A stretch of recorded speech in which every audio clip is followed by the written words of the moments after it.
Hello everyone, welcome in! Hope you're enjoying the lovely sounds of the new Minecraft soundtrack editions we got in this update. I'm still really enjoying Amos Roddy's work. I think this is a really fun bunch of additions to the soundtrack in general. It got an interesting vibe, very different, I think, from all of the other composers, but still very good. So today, Chase the Skies is out as of Tuesday. I wasn't even able to stream Minecraft on Tuesday, so really happy we're able to today. I have started the Happy Ghast episode of Survival Guide. I have 2 Happy Ghasts. I've done a little bit of work on my floating island, being able to texture the underside of it now that we can do work like that super easily. So we're not going to be in Survival Guide today because I'm in the middle of recording an episode and I want to make sure I can get done everything that I want to get done in that episode. But we're going to be doing something a little different because Vibrant Visuals is out, but only in Bedrock Edition. I'm going to be doing what my podcast co-host Joel Duggan was doing on stream the other day, and I'm going to be trying out Bedrock Edition on stream with Vibrant Visuals. I don't have an existing Bedrock world, I don't play Bedrock very often, but because Vibrant Visuals is here, I figure it's worth checking out now and getting a feel for it, and it'll come to Java Edition hopefully eventually, so we'll see how that all works. I need to configure a couple of things first because my stream is not set up to immediately capture the Bedrock Edition window. It's used to Minecraft Java, so bear with me while I sort that out. But I think it's going to be fun just to muck about in a Bedrock world and have low-stakes Minecraft gameplay for a little bit. It's not going to be any kind of long-term series, at least I have no intention to do that at this second. It's definitely not going to be a survival guide, because a lot of people ask me about doing a Bedrock Edition survival guide. I don't know the mechanics well enough. They are significantly different to Java Edition in some cases. While obviously some stuff can be done in Bedrock Edition that's exactly the same as Java, there's some other stuff that's just too significantly different for me to really be the authority on that. So I defer, as always, to folks who've been creating Bedrock Edition guides for a while. Prowl, Blue Jay, Silent Whisperer, they're the folks who've been ride or die for Bedrock since the early days and absolutely deserve to have that credit. So in the meantime, I want to thank a few people for the hype train right as we get started here. Thank you so much to Sarge Visor for the 9 months, Inoila with the 15, Dan Grice for 61 months, Tier 2 says Bugrock. We'll find out. We'll see if anything drastic happens to us. In the meantime, I'm not going to worry too much about it. Hydrangea Blue, thank you for the 2 months. Who Am I PT, thank you for the 44 months of Tier 2. Ginger with 100 bits. Hannah Burger with the 21 months of Prime. Thank you very much. Burt Potato with the 46 months. Ginger, thank you for gifting a sub to Mosaic Dream. And Cat Marie, thank you for the 30 months. Still turning up to streams like a bad penny 30 months later. No, I appreciate it. It's costing you more than a penny to do that, so I really appreciate it. Thank you very much. Fresh from a week in the psych ward, antidepressed. Super glad to see a pick stream for the first time in a while. Hey, welcome in. Hope you're recovering well. And yeah, hopefully all is on the up for you. In the meantime, hopefully the gameplay today will just be a fun, chill-out Minecraft session. Let's get into it. First of all, this is going to look completely blank for a second while I set up the window capture for Minecraft Bedrock, so bear with me. I'll see if I can add it as a game capture. This is Bedrock Edition, and oh, there it is right away. Fantastic. So that seems to know what that is. Let's try having it capture the specific Minecraft window so that we can resize that real fast. Transform, fit to screen, there we go. And then let's drag that down under the overlays. Perfect, wonderful, very good. That seems to be okay. Yep, you can see my my head bopping along. I do at least have my player skin loaded in here. Yeah, I have a creative world from back in 2024 that I think I was just using to capture some screenshots, so we're just going to delete that. Assuming that I delete it from somewhere in here. Yeah, there we go. Don't need it. No worlds here, but let's create a new one. We're just going to do a survival world. We'll leave it on normal. We're not going to bother with hardcore. Vibrant visual stream. Let's just call it that. Let's take a quick look at the advanced settings. We've got a random seed. We don't want a flat world. We don't need a starting map. Let's toggle show coordinates on just because it's nice to have that. Number of in-game days played is an option there. I didn't know about that, actually. That's fun. Fire spreads, TNT goes boom. I like that. That's very funny. Sleeping players, yeah. Immediate respawn. We don't need to worry too much about that. In fact, honestly, the immediate respawn I find kind of disorienting. Simulation distance. Let's up that to whatever the highest can be. Weird that it doesn't go above 12, but I guess that's processing chunks, right? Resource packs. We don't need to worry about this because I believe Vibrant Visuals is now like the default video setting, which is really interesting. Let's get into it. McQueezus, thanks so much for the 32 months. Icy, thank you for the 37 months. Love that number. And of course it spawns us in a mesa. But look at the sky as dawn breaks.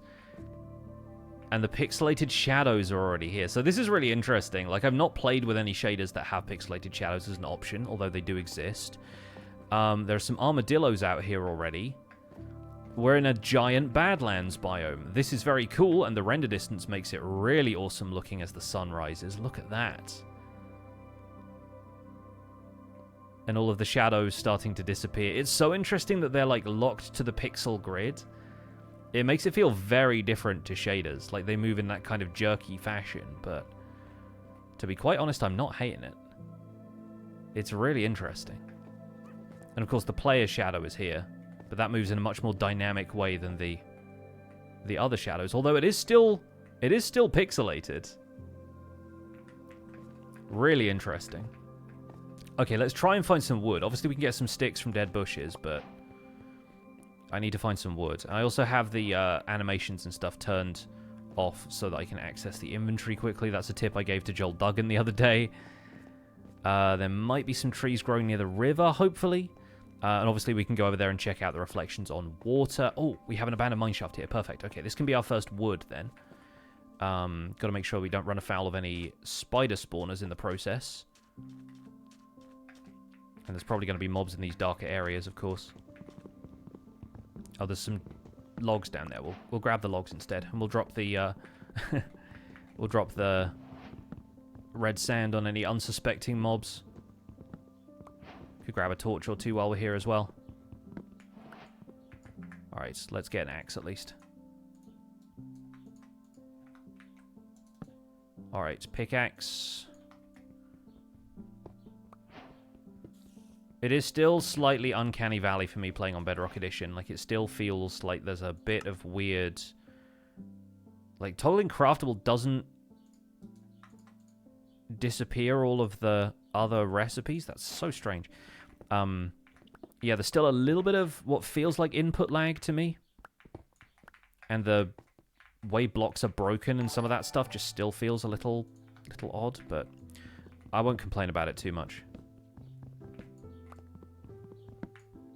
Alright, let's hop on in here, check this out. We got some torches, that's nice. We won't need too much of this other stuff, I don't think. We'll grab the glowberries. Oh, some coal right there as well. We'll grab coal as we see it.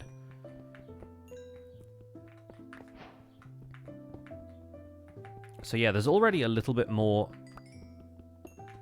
subtle lighting stuff going on in the surroundings. The XP orbs glow with definitely a shaders-like quality to them. Just stepping out like this and having your eyes adjust to the light is interesting too. Oh, bit of gold there. We'll take the glowberries, like I said, and I don't think we'll need a name tag, but we'll bring it anyway. Any other easy mineshaft chests here before we move on? Doesn't look like it. There are some things you can adjust about Vibrant Visuals too. The red sound really looks like Cheeto dust. It's quite funny. It's very vibrant. Like almost oversaturated the top surface of this. It kind of feels like you're playing with a high contrast resource pack on. But look at the reflections. The reflections are so detailed. Whoop. Yeah, look at that. That's genuinely kind of impressive for vanilla Minecraft to do. Without any, like, mods and whatnot. Obviously, I played Minecraft RTX, but this feels like a step up from that. And... you know, I'm not wild about the water texture having that reflection on every subsurface block, but I think further down it looks really pretty. Like, I think up close like this, it starts to feel a little too repetitive. It's like everything has that kind of veiny, almost like prismarine texture, but I think for the stuff further down, it looks great. Night Sky, thank you so much for the raid. Welcome in. Hope you guys had a great stream. It looks like Skulk Vein. It kind of does look like Skulk Vein, yeah. Like, I genuinely think, like, for the lower regions of the water there, it looks beautiful. I think up close, it starts to feel too repetitive. But that's my 2 cents. Let's quickly get a boat going, because that way we won't lose hunger as we travel. And hopefully we can find some... I was going to say we could find some sheep, but maybe we can craft a sword, get some cobwebs together. Yeah, let's do that instead, and let's make a bed using handcrafted wool from spider silk. I'm obviously not used to Bedrock Edition weapons either. I'm thinking I should be using this axe, and actually, no, that's definitely more of a tool than a weapon here in Bedrock. Okay, we need to find our way back around here.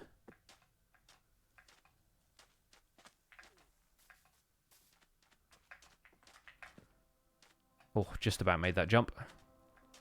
The boat's going to take 50 hits. No worries.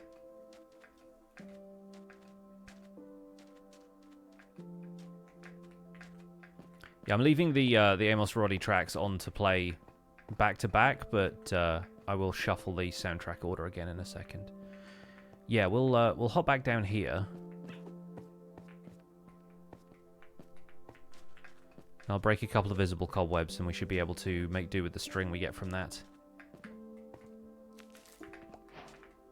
I did hear a spider deep in here somewhere, but... Caves feel nice and atmospheric. Not too dark, I suppose. Not disastrously so, at least. Any other cobwebs in here? Nope, just comes out the other side.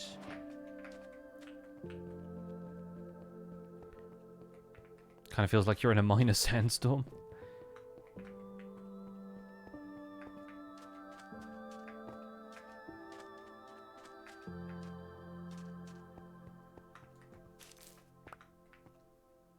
A little bit of copper. How shiny is the copper? It's got a little bit of reflectivity to it. You really notice the sun going down when it's rendered like this too. First monster kill. Oh god, and there's a baby zombie. Spam clicking is back. For some people it never left. It's been a long, long time since I spam clicked.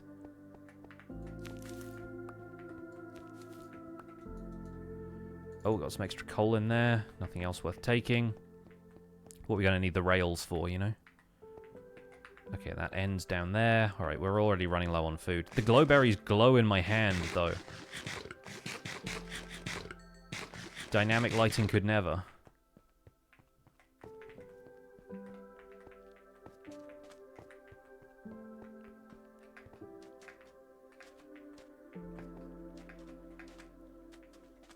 Looks like one zombie just walked down to the surface from this opposing mine shaft. Alright, we've almost got enough for a bed. That's good.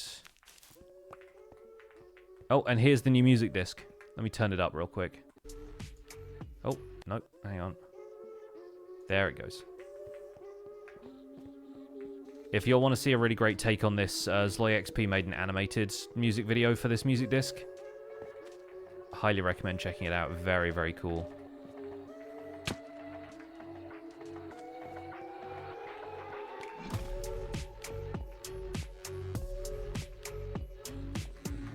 The sky seems weirdly saturated. I think it's because it's, oh, there's one up there, great. I think it's because we're in a Badlands.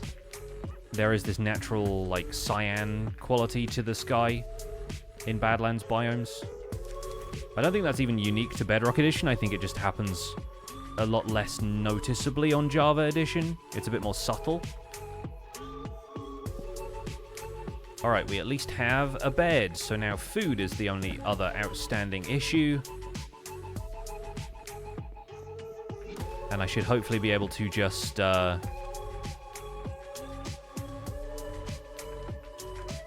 sail to wherever we want to get to. Ideally, a biome that has both animals and trees. It's not saturated, it's vibrant. Honestly, that sunset is very cool looking, though.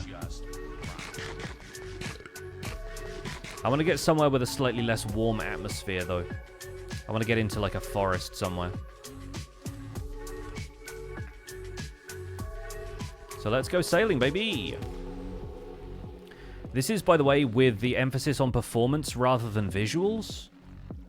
And it still looks, frankly, pretty great. For a take on vanilla Minecraft.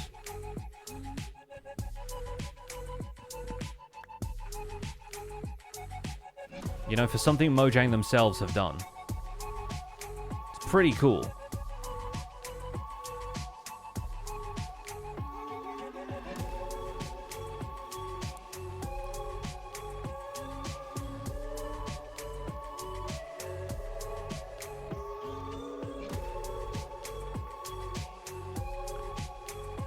I think I'll head for the desert over here.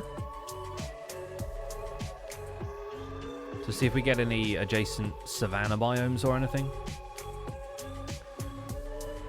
Uber Strong Wolf, Tigris the Tiger, thank you so much for the resubs. Baked Cod, thank you for the resub as well. Really appreciate it.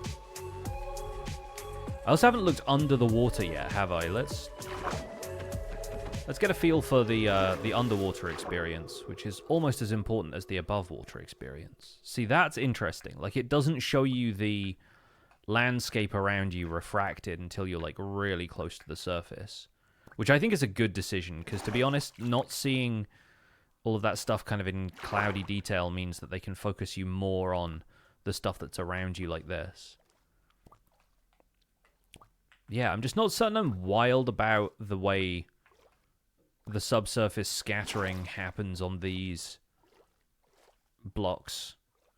But I suppose with the water being so transparent, it does kind of clue you into there being water there at all. So I can see how that's more a matter of taste than anything, but it's not terribly bad. Like, it's really difficult to tell that there's water going down there just at a glance. But I wonder if that's something a texture pack will resolve in a future edition. Because I think that one of the most important things about this is that, much like Minecraft RTX, the community can have a bit of a hand in shaping what vibrant visuals looks like through resource packs. Let's get the full soundtrack on loop now. There we go. It feels a little bit different with the sky color in a river biome, right? Like, as I transition from river to desert biome, the sky color changes really significantly. Like, once I get up to shore over here, there you go. Now it's got that really bright, like, overly warm look to it. But as I come out into the river, it even mellows the lighting on the desert blocks around it, it feels like. Although they're still pretty highly saturated. Almost like overexposed feeling. It sort of feels like it's constantly sunset in the desert. Or constantly sunrise. I don't know. It's interesting. Most shaders make water too transparent for your tastes. I can see that. I can understand that.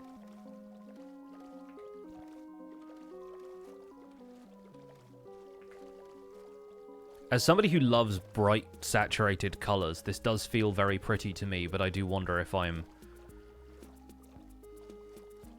perhaps a little bit biased in that sense. Also, there's a shadowy, like, a cave over there, maybe an abandoned mine shaft. That showed up, like, it rendered through the fog as a very, very high contrast dark spot. And I'm kind of curious because of the way shadows render. Thank goodness there's a tree. Yeah, because the way shadows render, I wonder if that's like a quirk of that. Also, some interesting artifacting happening around these dead bushes because of where the water line is, I think. Yeah, they're really trying hard to make sure those have like a high contrast outline and these stand out a little bit because they've got transparency in the texture. The sunlight coming through the leaves, though, that alone is worth the price of admission, I think. Which is free, by the way, because this was a free update for Bedrock, obviously. But yeah, just the way the shadows passing through the leaf blocks change with the angle of the sun this early in the day. That's kind of fascinating. It'll take some getting used to, I imagine, from the folks who are not used to, or don't want to work with stuff like shaders. We have a sapling now, so I can play skyblock basically anywhere. Also got some apples, which is nice.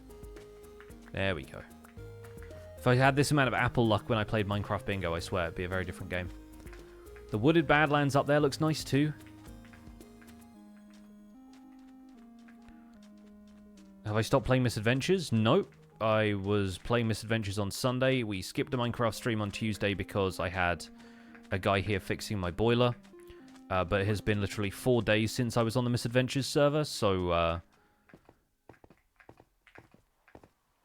I don't think that's really cause to say that I have stopped.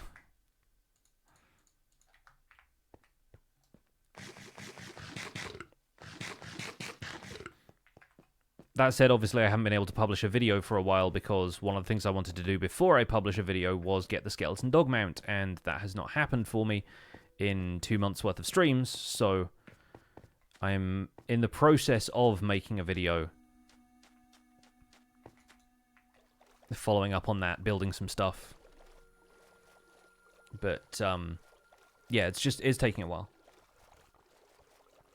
Not to mention, now that there is a new Minecraft update, we have the Happy Ghast. Survival Guide is going to be prioritized again. I'm done with Craft Mine, so we're getting back into Survival Guide.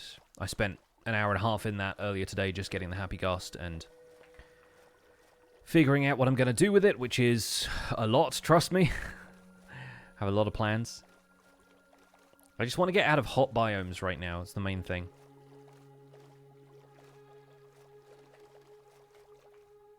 Oh, is that magma?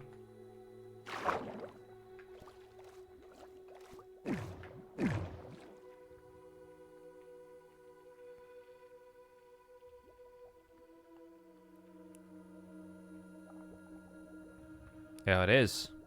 Underwater caves look very weird. I will say that. Like, it's difficult to see what's around you in this environment. Which I suppose is realistic for the sake of, like... Oh, that's annoying. Yeah, I suppose it is realistic for the sake of there being, that underwater fog. Yeah, I need to accept so much downward momentum so that I can get the oxygen back to swim out of here. Oh, seriously? Swimming controls are kind of awkward, actually. Get me out. There we go. Yeah, I'm out of food. We need to find somewhere that's got sheep and cows and stuff. I guess I could fish. Shadows definitely aren't working great with fog. Yeah, I mean, it's realistic in the sense that you're not going to have much visibility in lower kind of caves anyway, but it's whether that feels like it's, you know, the right thing to do for fun gameplay. Especially since this is now the default graphics mode for a lot of people. Turn on fancy bubbles in video settings. They look much better pre this update. Video. Oh, fancy bubbles is there. But I can't toggle it right now? Maybe I need to toggle that in the main menu or something? Or maybe it's turned off because Vibrant Visuals is on? Oh yeah, we have a coral reef too. Which is very cool. We can swim with dolphins.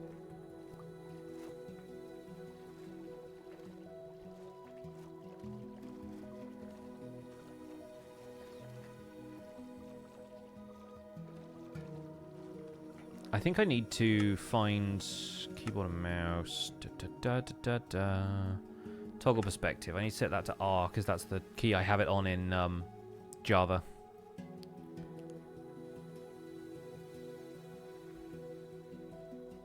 The lighting switch is a little quicker than it was in RTX, let me tell you. After updating Bedrock, you have to be in main menu to toggle certain settings. I think I've seen it do that in previous iterations of Bedrock too. Well, this is what I was hoping for. We at least have a savanna biome adjacent to this desert, so that should at least mean animals. It definitely means more wood. I can also get some flat ground to sleep on. I would like to see what a temperate forest is like, though.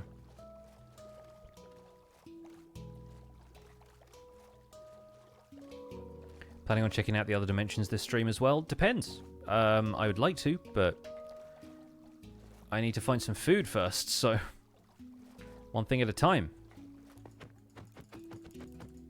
Dolphin's been following me this whole way. Also, firefly bushes. As long as I can find some food around here, I might... There we go, there's a cow at least. I might wait until night falls just to see how the firefly bushes look.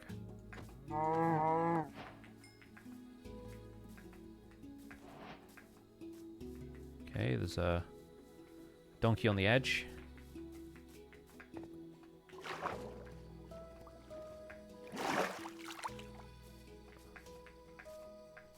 I saw something over here, some other sort of animal.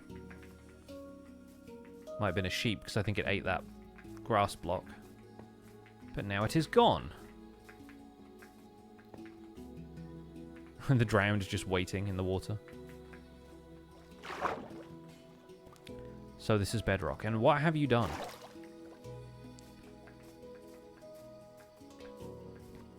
The shadows alone give it so much? They do, yeah. Alright, with the sun setting, let's quickly head back to these firefly bushes. And of course, there's already a zombie. Hello. 2 zombies, in fact.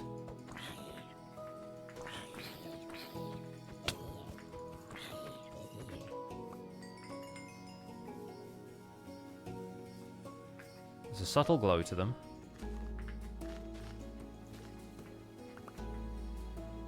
Oh, that's quite nice, isn't it?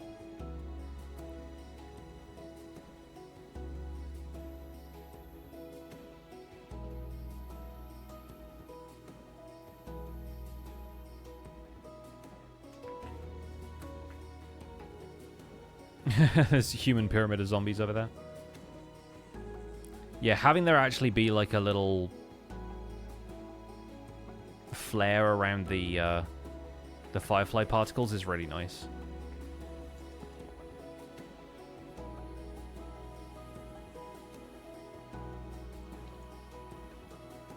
I think they look much better for that than they do in okay, I've created an ocean trench with where I slept. Yeah, they look better for that than they do in standard rendering in Java Edition, I think.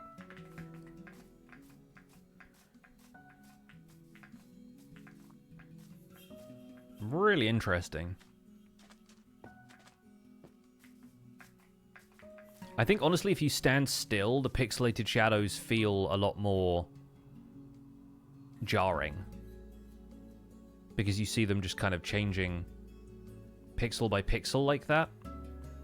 They feel realistic in a way for the world. But like, I can look at my own shadow here even. And see that slowly adjust. Bit by bit. But like, if I'm running around like this and I don't notice the motion of it as much, I think it feels more natural that way. Anyway, I need to dig down somewhere because we need some more stone for a furnace.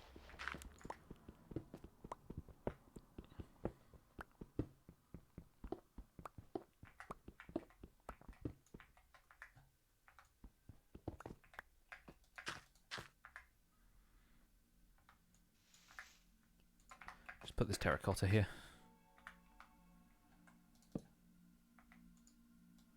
The main thing I always miss from Java Edition when I'm playing Bedrock is being able to number hotkey stuff into your inventory. That's the stuff I miss.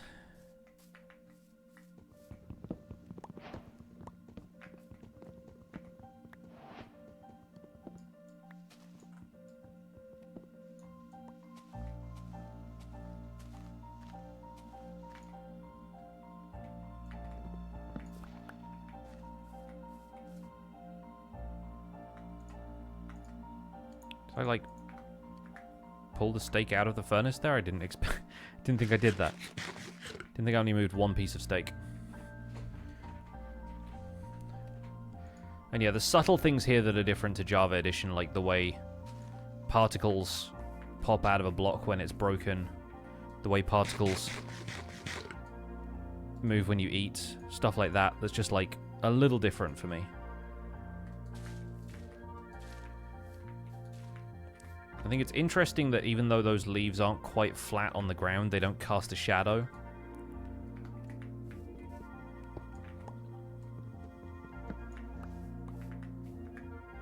The fact that it's doing all of this rendering in real time is still pretty cool.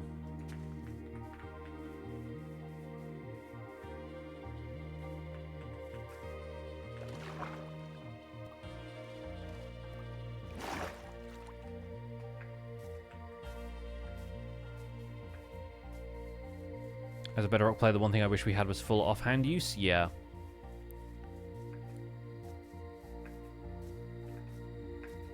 Brown sheep.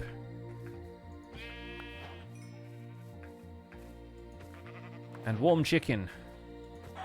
Honestly, I'm killing all of this stuff purely because of the need for food at this stage.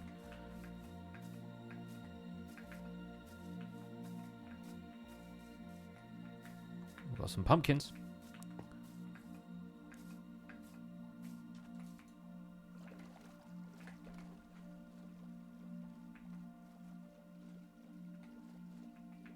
Pink sheep. Also looking very vibrant.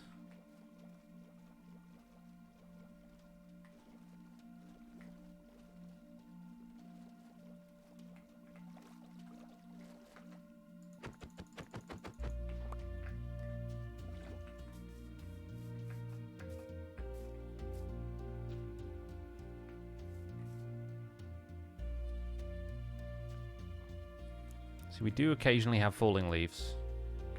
I don't know if those cast a shadow.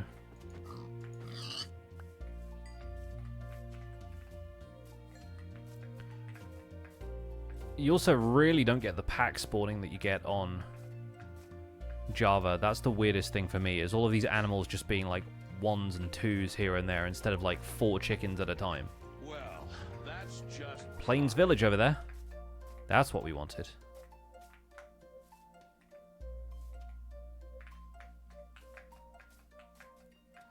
Hugo, thank you for the 23 months of Brime. Welcome back.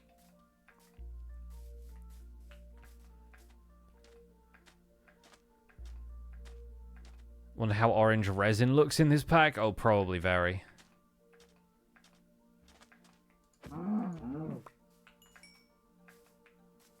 Oh, there's llamas. No toggle crouch on Bedrock is a plane. I never bothered with toggle crouch, and I suppose you do have toggle crouch if you're playing on a console. You have thumbstick crouch. So this is a plains biome village crossing over into a savanna.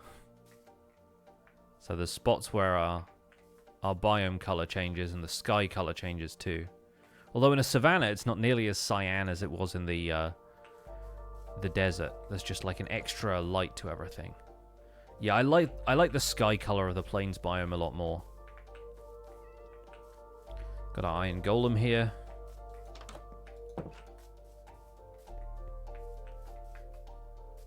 Couple of pigs, which on Joel Duggan's stream he said they look kind of sunburnt.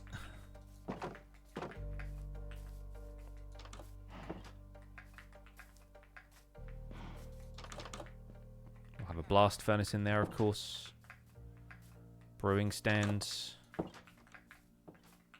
actually going to take the blast furnace, so we can have some slightly faster ore smelting times if we get some iron.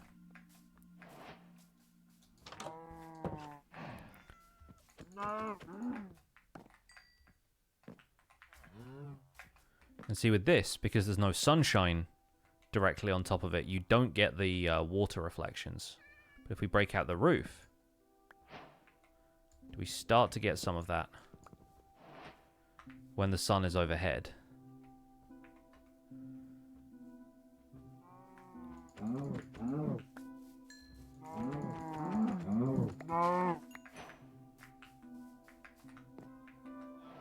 Let's cook some food while we wait for that.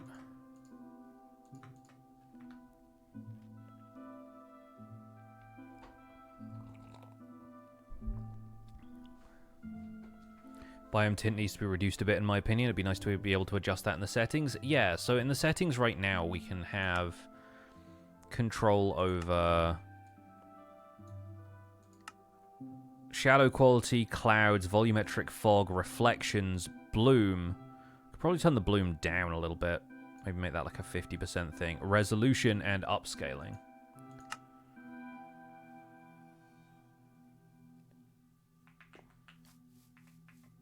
Yeah, so it doesn't quite feel like you're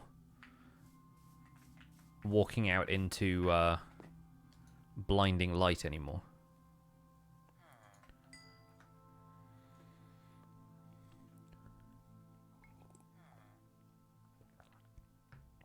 Yeah, the effect of bloom is difficult to describe, but a couple of things it controls are sort of how bright something looks when you're looking at an object, like the sort of the edges around the sun, especially stuff like that. Like if I turn the bloom back up higher,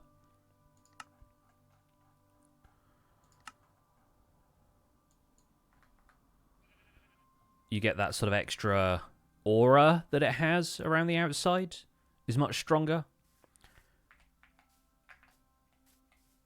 It sort of increases the amount that it feels like the effect changes as you walk out from a dark area into a light area and vice versa. Like the way your eyes kind of like squint as they adjust to the light, because it'd be kind of painful for your eyes to make such a rapid adjustment.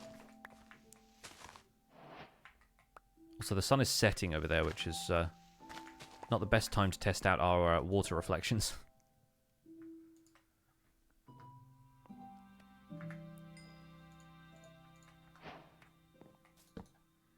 Gonna make myself some bread here.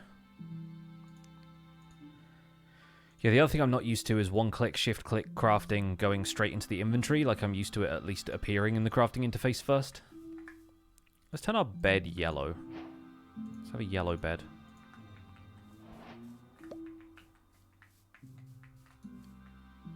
Alright, we got that. Let's cook the pork chops.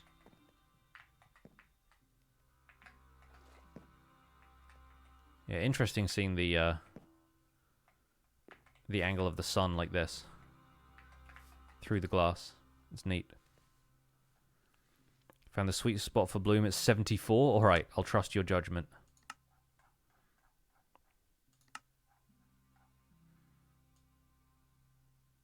%. One of the other things I really dislike about Bedrock Edition is the fact that the FOV slider doesn't do integers. It does all of these weird percentage points. So normally I have my FOV at 80. 80.40 makes my eye twitch, and I don't have any solution for that.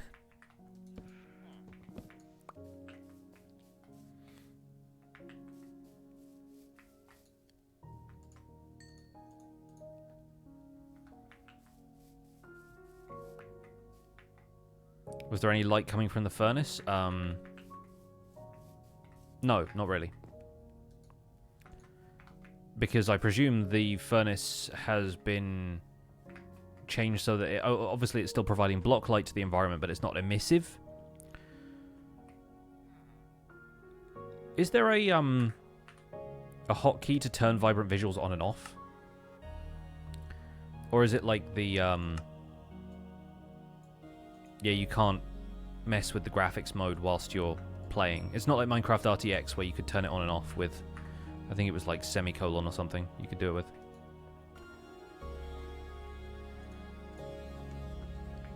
Not that I feel like I would need to anyway, it's just interesting to compare side by side, you know?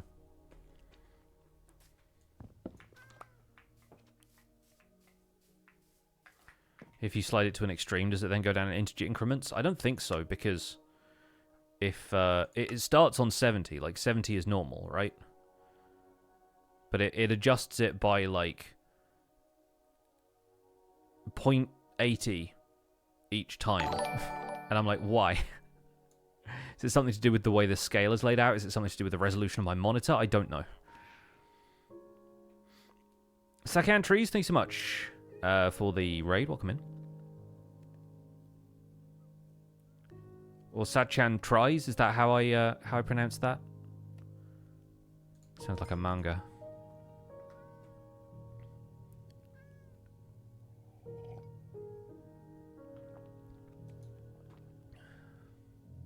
There we go. All right, let's craft some torches. We got some food at least, so we can get moving here.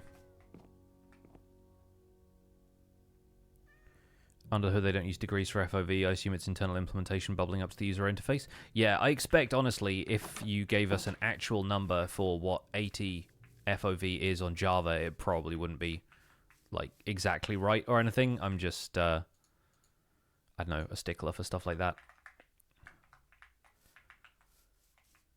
The other thing that's interesting about Bedrock compared to Java is that the villagers plant all of their crops in very uniform rows. I think on Java Edition, the crops are much more random, aren't they?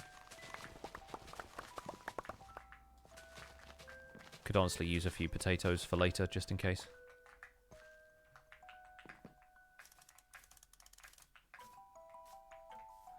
Alright, well here we are in a very picturesque biome, actually.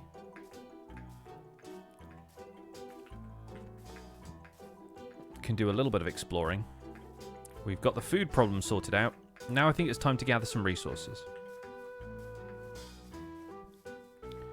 Leave the values as it is internally and round it on the UI. It's probably what Java does. Oh. Now this looks like my bread supply sorted for the foreseeable future. Carrots to get golden carrots. I don't think I'll have enough gold, to be honest. Unless we'd gone mining in the Badlands to begin with, I don't think we'd really have enough gold for it to really be worthwhile. And I think saturation works differently on Bedrock Edition, i.e. doesn't really exist, so I don't think the golden carrots would really be better food on Bedrock the way they are in Java.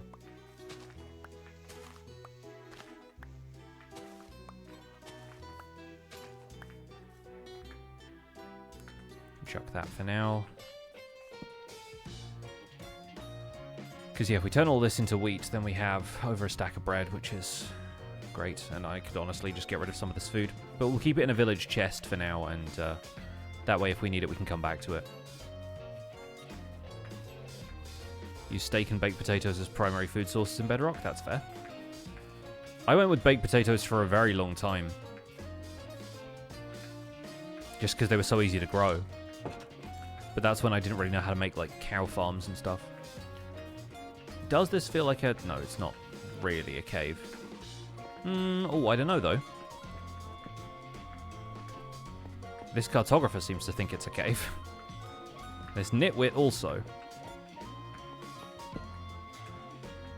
That's really weird. That's water. But the fact that it's in a cave environment and is transparent, something to do with the biome as well, just makes it look so grey.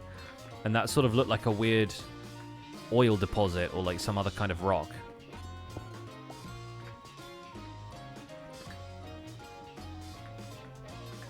Yeah, I really need the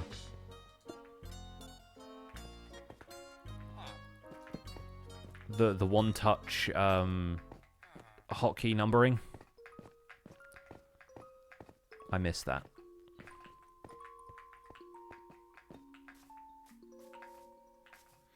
Alright, let's find a chest somewhere in this village. Looks like there's one in the cartographer's house.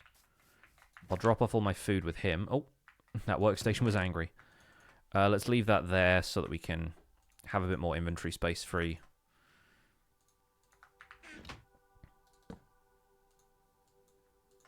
Yeah, and all our food's basically sorted there. I wish I had one more string on me so I could make a bundle.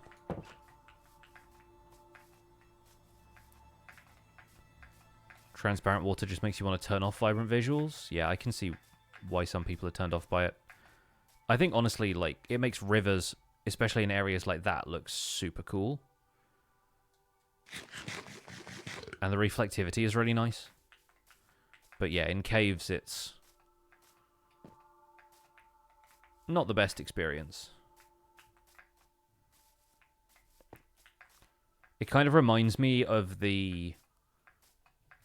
Oh, what was it called? Is it Tubic Craft?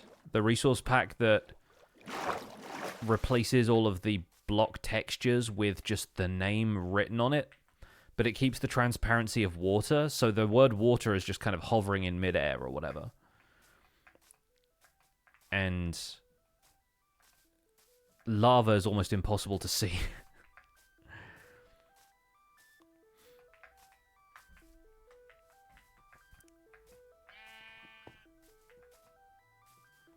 Can you still only do max 32 chunks render distance on Bedrock? No, the max is like 96, I think, but you can only do max of a certain distance with vibrant visuals, I believe. So yeah, deferred render distance is 24, but without vibrant visuals or Minecraft RTX, it's like way higher.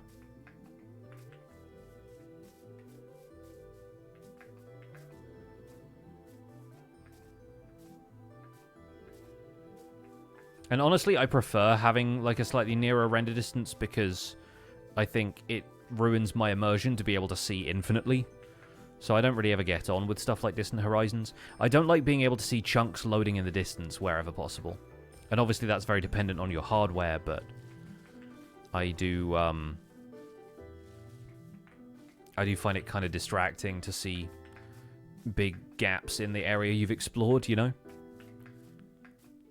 Well, here's some lava, so if we want to find some iron and go to the Nether, then we can.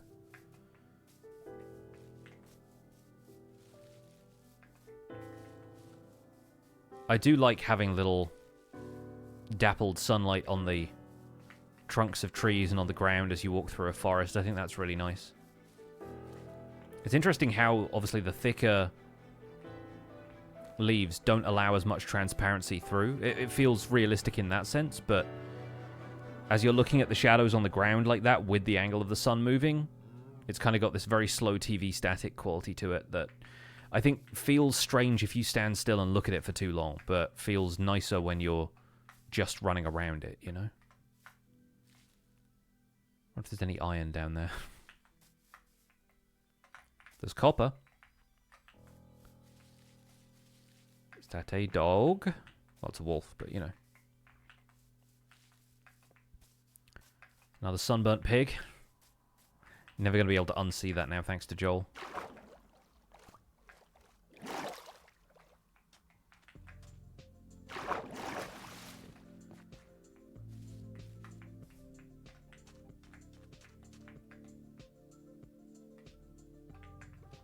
Oh, if you walk through birch forests now, with there being wildflowers and everything,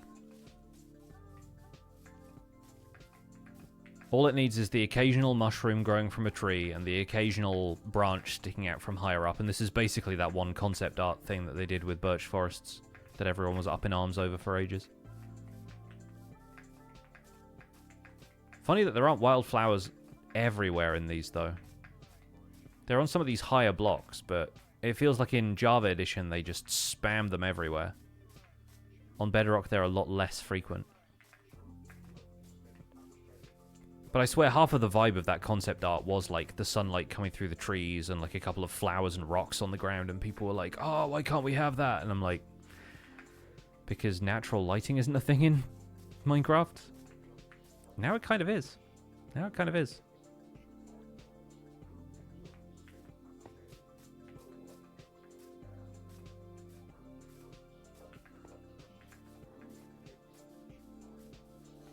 And just look at this.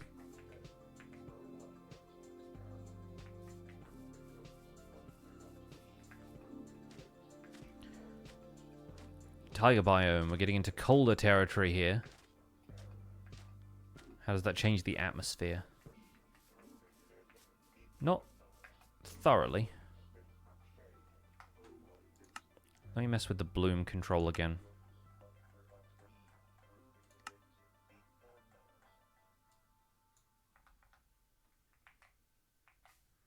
Not quite as intense. I'm definitely seeing a couple of performance hitches. like a couple of like laggy frames here and there when I go through areas that are really dense with leaves. Although I did just turn my render distance up way past the default, so we could always turn that back down a little bit. Wherever that goes. Because I assume it had it set on 20 just as like a system default kind of thing. But yeah, I think obviously it's got a lot of leaves to calculate whether or not they can pass light through the various pixels at different angles and stuff. So you'll see a couple of performance dips here and there.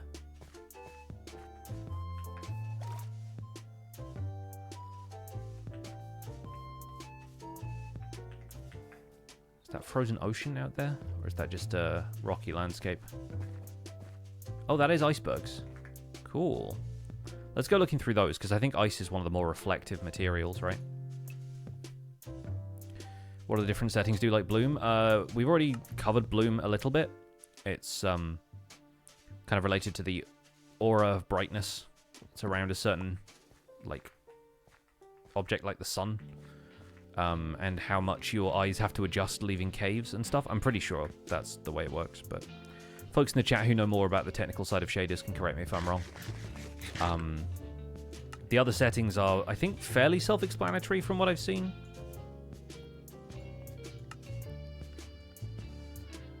Shadow quality, clouds, which makes sense. Volumetric fog is just the amount of like atmosphere. Reflections, pretty self-explanatory. Upscaling mode is like what it uses to compensate for higher resolutions. And your resolution you can actually change a little bit, so yeah, it looks a little bit lower quality at longer distances. But then you can adjust that with a bit of a range, it looks like. Yeah, you can have native, 75%, 50. Well, yeah, it kind of just goes in increments. Bali, thanks so much for the 5 months. Welcome back.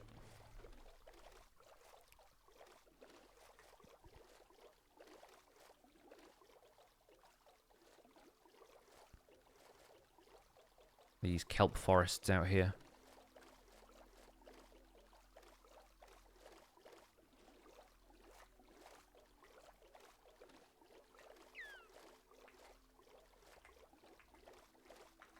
Well, that's just Absolutely ruins my axe to do that.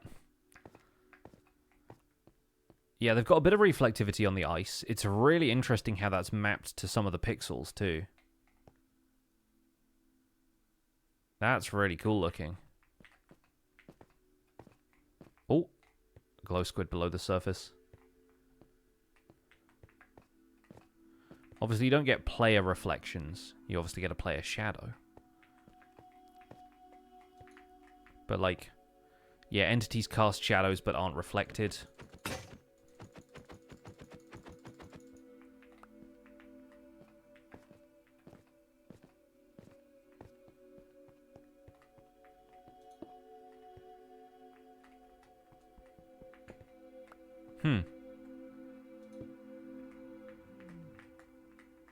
Odd that you can have the sun, the light sort of reflections there, even though that's behind a block, but I guess it can only react to the surrounding environment so much without doing real-time path tracing.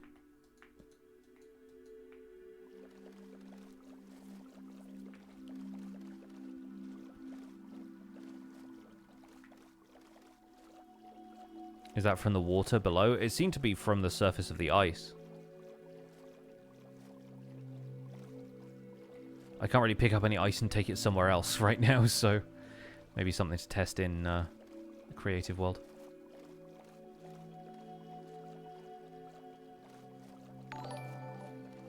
Super Mares, thank you so much for the 20 months. And Yusuf, thanks so much for the Prime sub. Nether will look interesting with vibrant visuals. I'm hoping to get to the Nether at some stage, but I haven't really found a good cave to go caving yet. For some iron. A lot of them are like waterlogged ravines and stuff.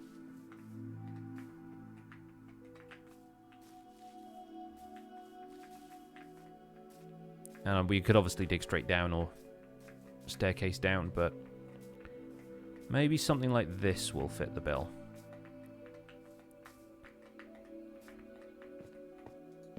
There we go, we got some iron. I always like to stumble on caves. Let the environment guide you a little bit.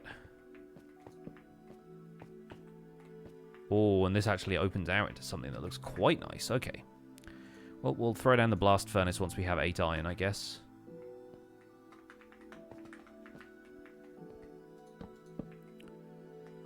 We've got creepers hanging out here.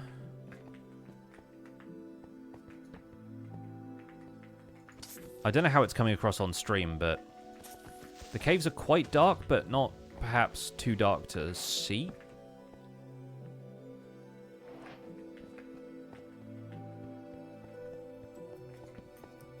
Zombie villager.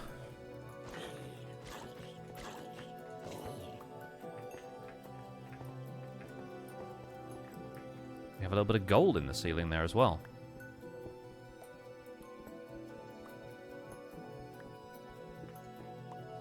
Alright, so we'll pop this down. Yeah, see, that still provides light to the surroundings, but it's not, like, reflective. And that's something that texture creators can map some of the reflective elements onto blocks like this if they want to. It's the way it worked with RTX.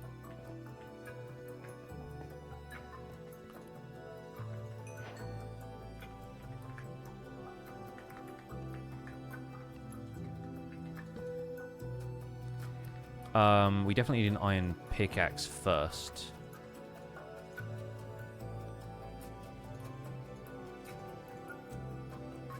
And a shield shortly afterwards.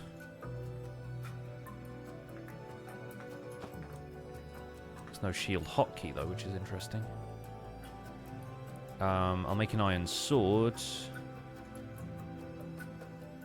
And then we'll smelt one more of these.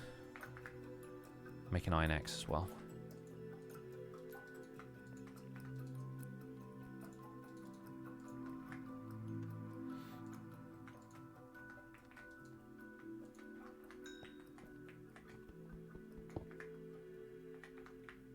Still got my wooden pickaxe on me.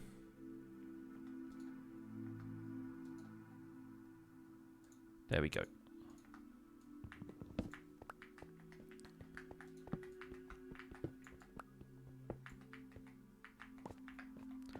They add ambient glow from the torch. A little bit of an aura. Oh, the iron is like all around the edges of this cave.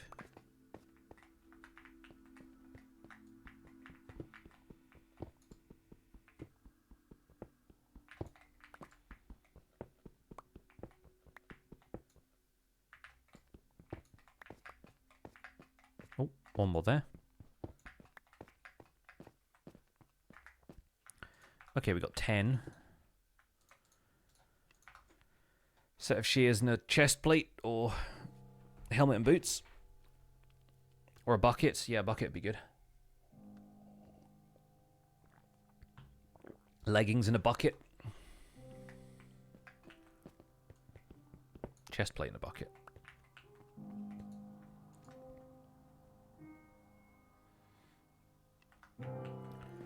I think this we can throw away. Don't know why I'm keeping the name tag either, but I am. We'll have one bucket, please. Not able to access Vibrant Visuals graphics. Just like a system thing. You playing on a older system or an older console? Or are you playing on Java Edition? Because you don't get them on Java Edition, not yet.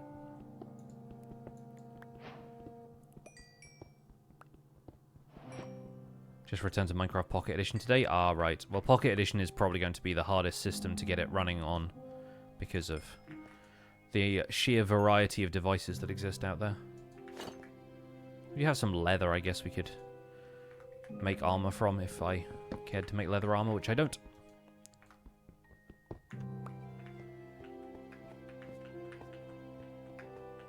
We'll leave the gold up there for now. I'm not that interested in having gold. Might be more useful if we go to the Nether, but it also wasn't coming to Switch. Yeah, I think the Switch just wouldn't be powerful enough for it. Switch 2 maybe, but again, I don't know much about the Switch 2. Ah, we got a spider back here. That's bundle time. Provided it drops any string, which of course it does not.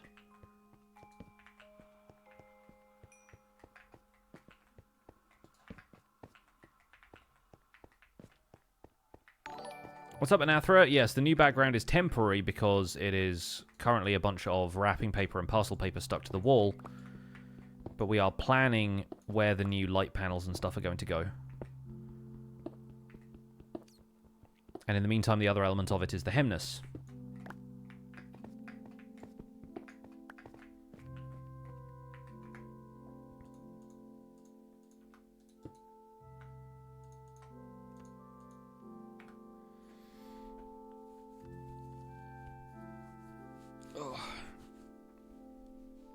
Things good. Thankfully not as hot as the UK. Yeah, the UK is pretty warm right now. It's actually quite nice in my office because I've had the blinds closed for the entire day and I don't need to open the windows, but I do have a fan that I can put on here if I need to. Right here is not quite as hot as it is in central Brighton though, which is also good. Let's helmet up. We'll get some boots as well, and then all that's left is leggings.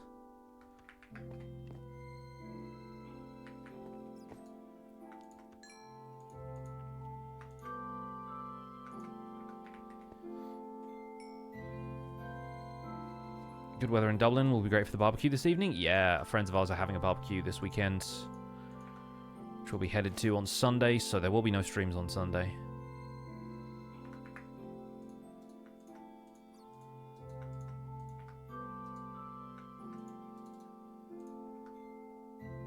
Just don't go outside, it'll be fine. Went out this morning to water the strawberries, and I was like, it's warm today. I have made the perfect antidote to the summer heat, though. I've made blackcurrant sorbet, which was in the final stages of setting this morning. I gave it the last blend, mixed in some more lemon juice, a touch more water, and it's tasting very good already.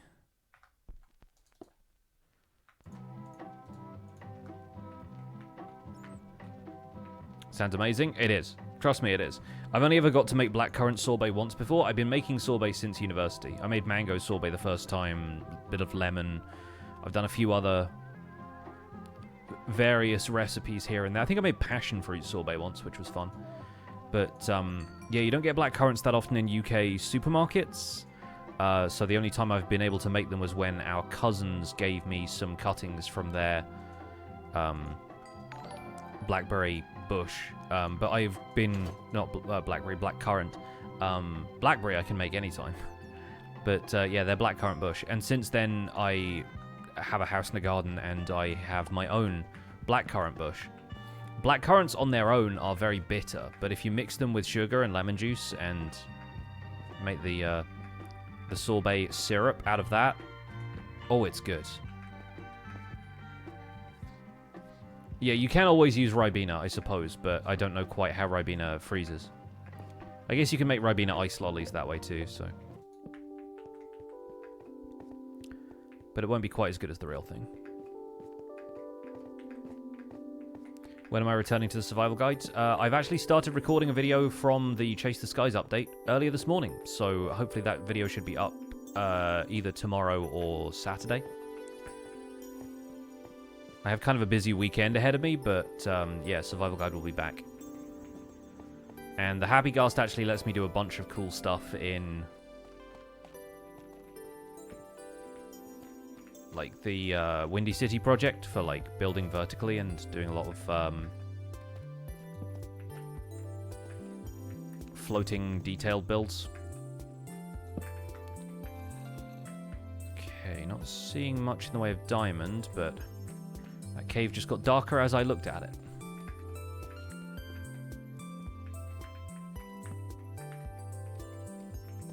Nothing much down here either, so we might have to brave that one with the zombie and the creeper in it. Looking forward to your take on gas docking ports and stuff. Yeah, I've been considering calling mine the garage, but putting in a silent H, like in Ghast. Who call it the garage, just to annoy everybody who quibbles over the pronunciation of garage. That creeper spot me from there? That's wild. Didn't think they had the range, darling. Alright.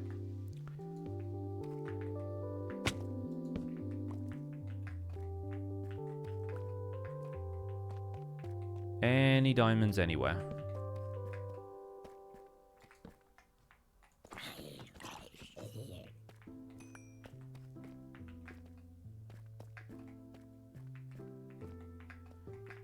Quick chat poll, informal chat poll. What is your favorite of the new songs? Of the new music tracks? Aside from Tears. I feel like the music disc is always the easy pick because it's an absolute banger most of the time. I think Below and Above is probably my favorite, but Broken Clocks is very good too. Give me your hot takes.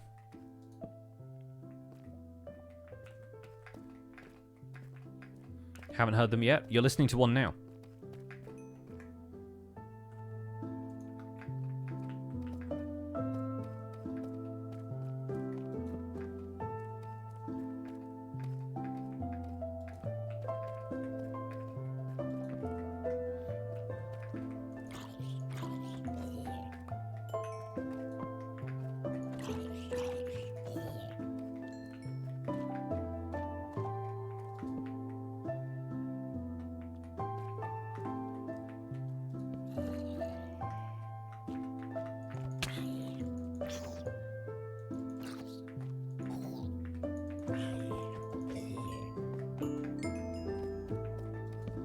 Have audio toast enabled? No, and I don't think that's a thing on Bedrock Edition, but I have the entire soundtrack in Media Player on my desktop.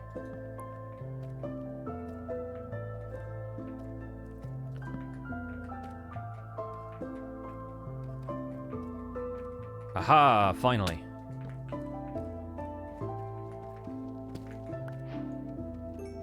Any more diamonds at a diagonal? Yeah, always check your diagonals, chats.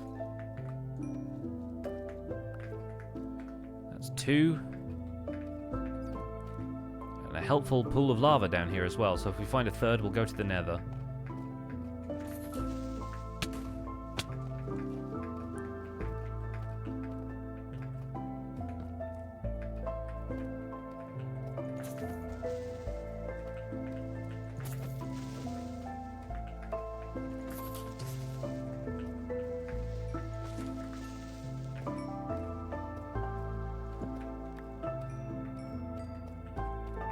It's kind of weird taking a torch down so that you can see better.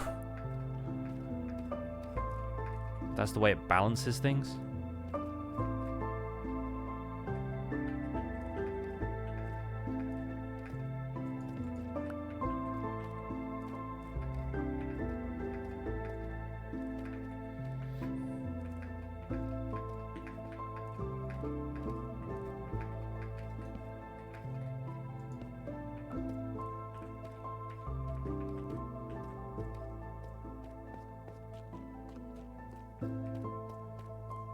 Whole squad of creepers down here? I know, right? What's their deal? Do we see any more diamonds in this environment? Not really. I do have some more coal. I've been holding off on making torches because I didn't think I had any more. But we could always go for a bit of a dig. Oh, we found the other blue shiny rock. Now we can make blue candles.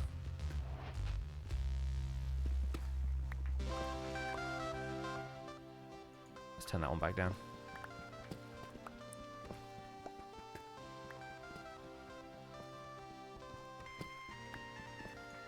Vibrant Visuals thing is Bedrock only. For now, yes. They are completely refactoring the Java rendering code to make it work for Java as well.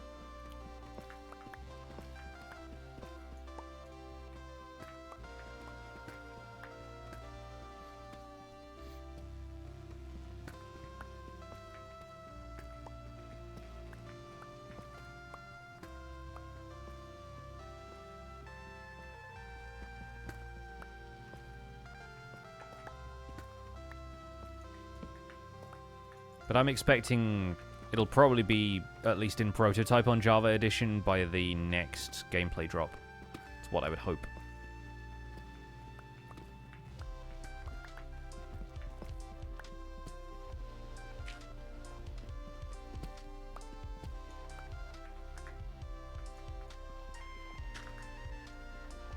Each time they make an update, it becomes laggier on your PC. I guess it's a good thing that PC upgrades exist then, huh?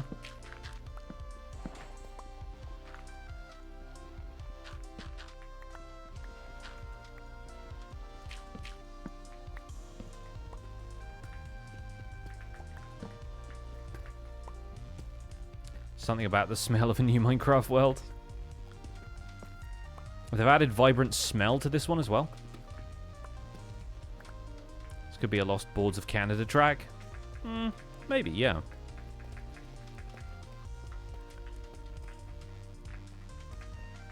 Well, we got spider. Give me string. Why are the spiders not dropping anything? Chat? What have you done to the spiders?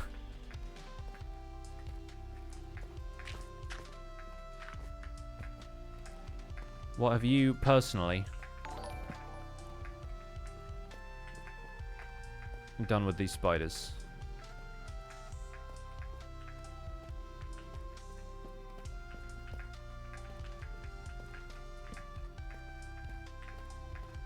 Well, there's our last diamond, and there's our water supply figured out as well. Very nice. Oh, the glow lichen under the water, that's a vibe. That's very, very nice. Like that lighting. Alright, let's go to the Nether. Every time I want to hotkey something into my inventory, it never lets me do it.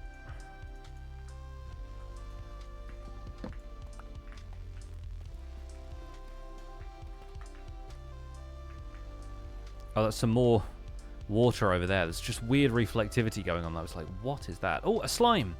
See the slime off there in the distance?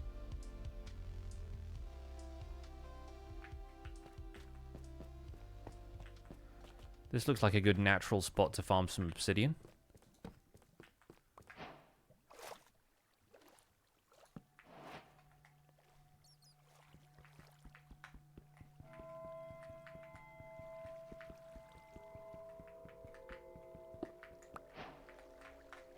There we go. Let's do that slightly closer to the lava.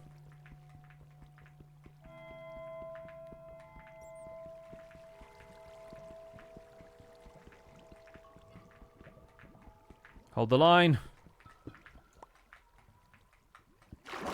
There we go.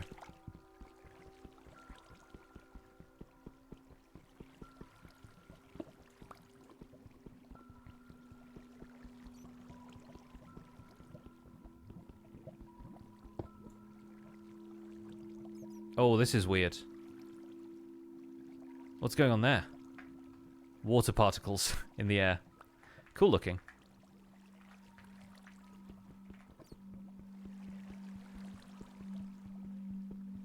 Because I'm technically underwater visually, even though I'm not underwater mechanically. Explain that, scientists.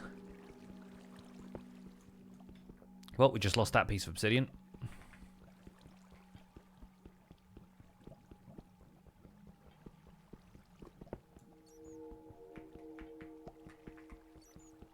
Bug rog. I wouldn't even attribute that to a bug. Let's be real. Like, Java Edition does rendering stuff like this too.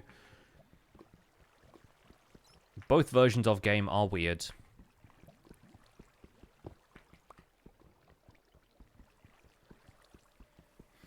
Water in your eyes, get a towel.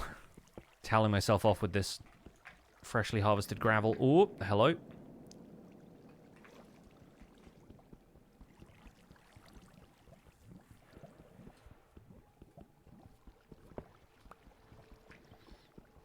Yeah, the water is reflective more than it is naturally colored a specific way. Which is obviously very much like realistic water, but also looks very different to how we're used to seeing it rendered in Minecraft.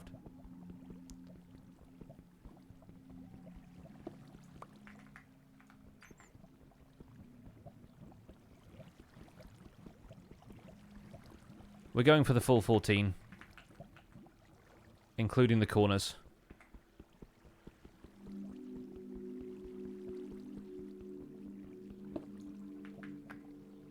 And then we're going back to the surface.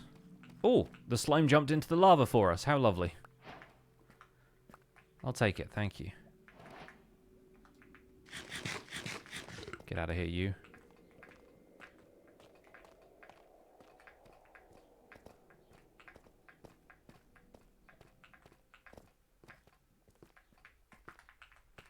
Grab a bit of gold while I see it down here. Just in case we need some gold boots for the nether. We don't need the slime, really. Goldy boots. See some more diamonds over there.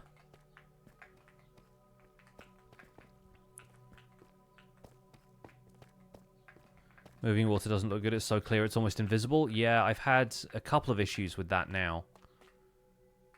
Where it becomes quite difficult to see water if it's not in a natural context. Also, it's very odd seeing occasionally rotated textures. It was noticeable with the terracotta in the Badlands we started out in, I think, mostly. Alright, just checking we didn't have any corner diamonds. Yeah, I was surprised to find that it was that noticeable with the terracotta texture, but the way it's rotated... There's some up there as well. I've been missing them the entire way down. It does feel really strange, and you notice it in the deep slate here a lot more. And see, like, with the water texture and the reflections, one of the things I find about that is it looks quite repetitive. But I feel like I notice that less, or I forgive it more when I'm looking at deep slate caves in Java Edition and everything is going the same direction. So I don't know why that is.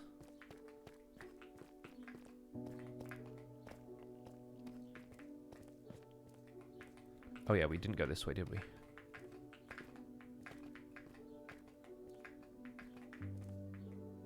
Up there.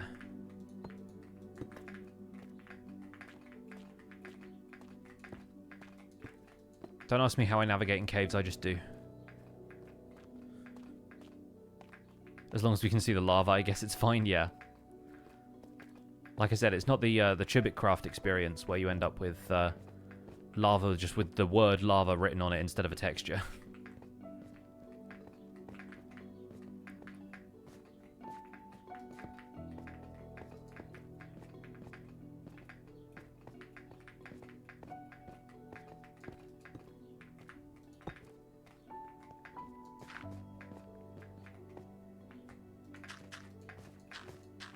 Since we're not worrying about coming back to this cave. Doesn't matter if I'm leaving a complete mess on my way out. Also, is it nighttime? Or is it daytime? Are we on the cusp of one or the other? Is the sun coming up or going down? Which way is east?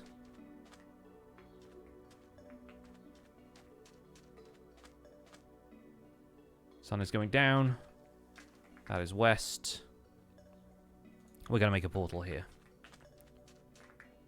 I do still have some iron ingots and some gravel, so that's good.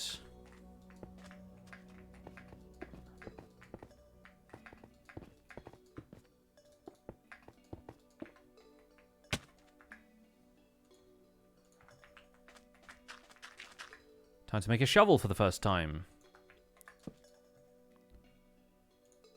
Using one of the iron.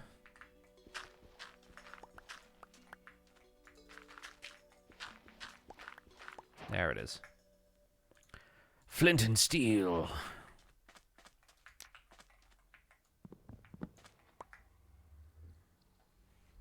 Eloise! Trim's looking fresh, thank you. Let's throw out the stone pickaxe because we won't need that. We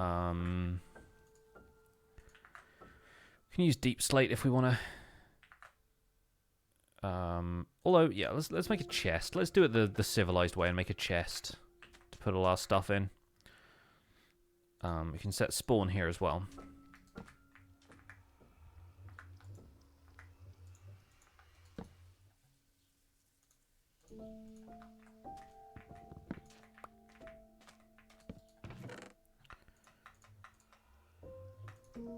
Won't need the leather. Oh, let's put the rest of this gold in the blast furnace.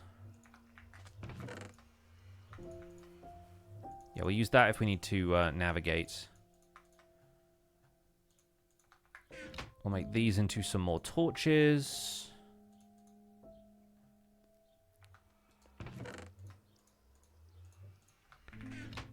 We've got 4 gold for boots, at least 1 more for bartering.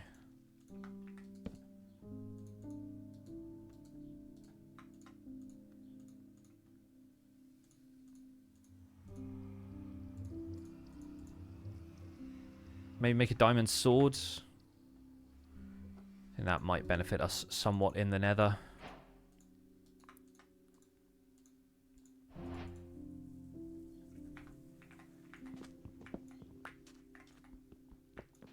Alright, let's hop on in. See what the Nether looks like.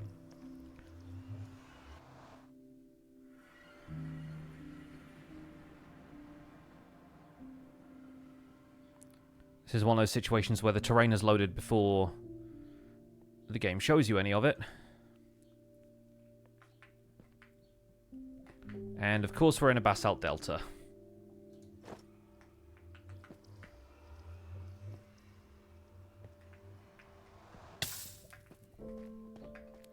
But in terms of vibrant visuals, obviously without the angle of the sun and everything, we have like a little bit of a glow coming from the glowstone. A little bit coming up from the lava. But when the lava is so ubiquitous, it's less noticeable. The striders are just hanging out. Don't see much we can do here.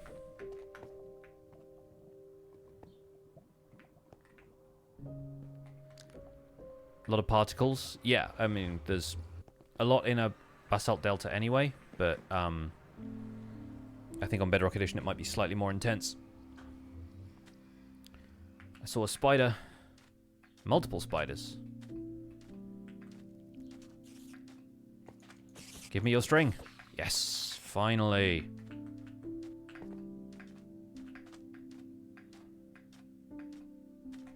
Is there like a particles setting in video settings somewhere here?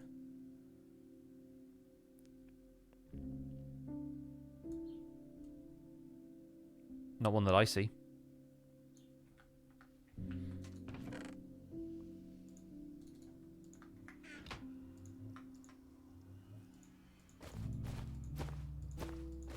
Awesome. Yeah, and that works the same as Java. Great. Good to know. In fact, let's designate that one utilities.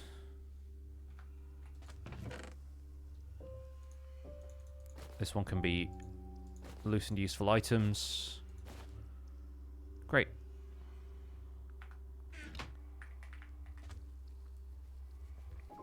Vibrant visuals added more particles to basalt deltas. Really interesting. Oh, 1DT! Our old friend 1DT. What have you got for trade? Now then.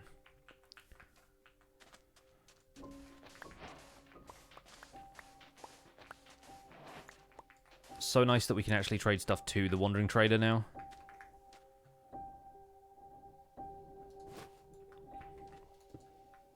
Gotta say that's a big upgrade. I need coal though. I need coal in this little dip here. Coal in the dip. No, I think we'll just make some charcoal.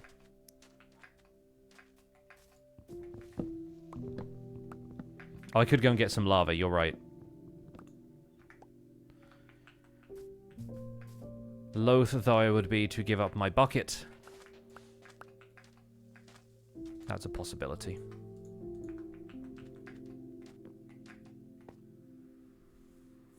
Oh, the reflection on the water as you go through the portal is not good.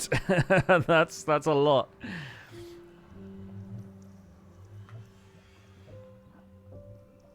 Yeah, I really don't like how long it loads the Nether for. I know that's an issue a lot of people have, where like you load the Nether in and you're already dead. On my Wamo Shindaru.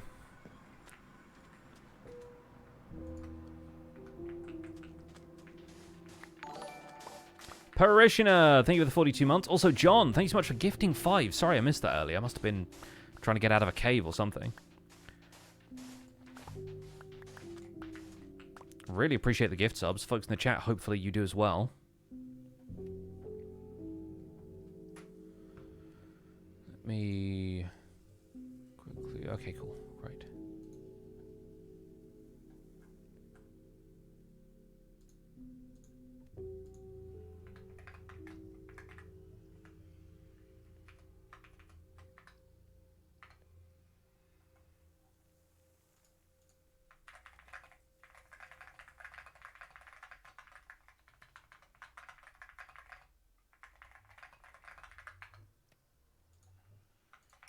Now then, with this, we can grab the crafting table.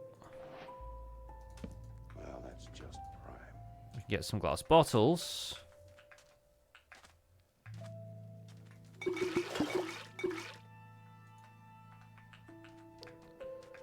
Need to grab my water bucket back again. And hopefully the Wandering Trader has not wandered into a cave and died already.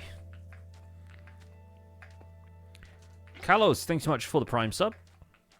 Ah, there he is. 1DT, have I got a deal for you?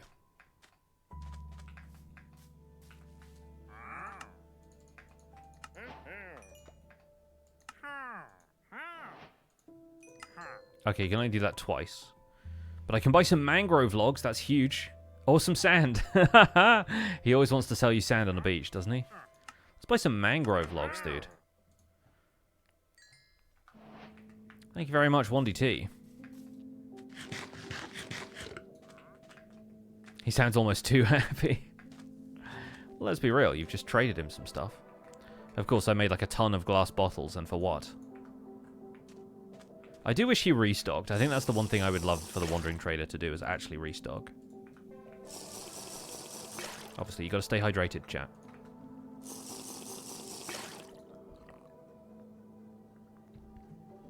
Also, is it me, or is there a little bit of the drowned conversion noise at the end of that? That last splash sounds very much like a drowned just became a drowned.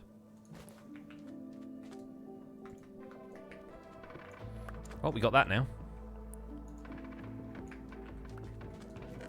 Part of me wants to move the nether portal somewhere further away. Obviously, it takes a while to break all this obsidian, but...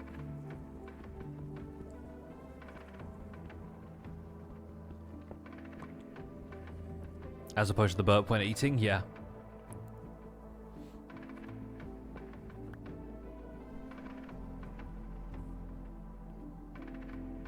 Let's see variant Wandering Traders in different biomes.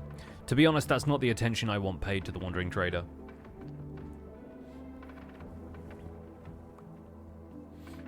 And it makes sense that he would have the same outfit everywhere because he wanders, right?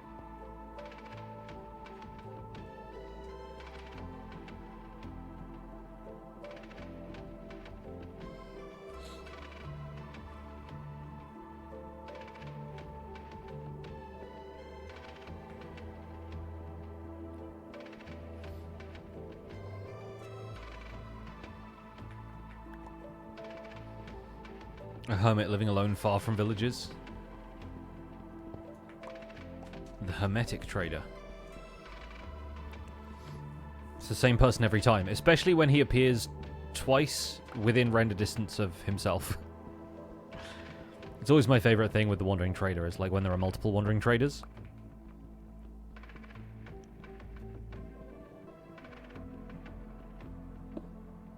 You could prepay a Wandering Trader for items that they'll return at a later time with. I would like that. The fetch quest that you could give the lad. That'd be good. So here's the thing. I assume that we're not working with, like, colored lighting, right? Like, if I pop this... If I dye this glass...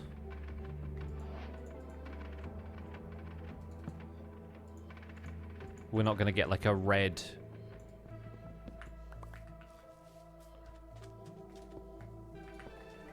No, of course not. I mean, you're not even actually getting any effect that the glass has on the environment at all. The pixels of this aren't even casting a shadow.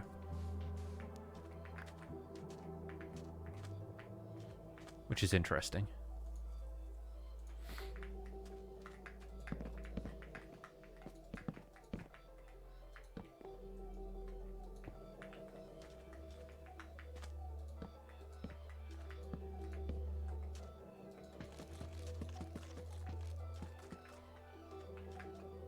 I don't know what this is. This is just a front wall of a house that I'll never finish building.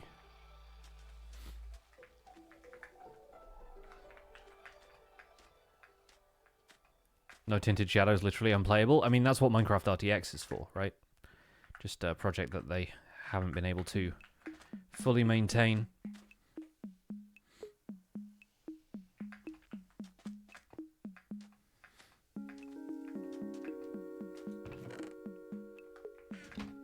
Alright, let's travel a good long distance. Probably grab the boat for that if we can. Make sure the bed is handy as well. And we'll find somewhere else to place the nether portal and see if we come out in a different biome. I'm really curious to see what the forests look like. Because in RTX and in other resource packs, they've made the stem of warped and crimson trees very glowy. And I'm not certain if that's what they've done with vibrant visuals or not. Might also be a little different when you're not surrounded by lava, so we'll take a look.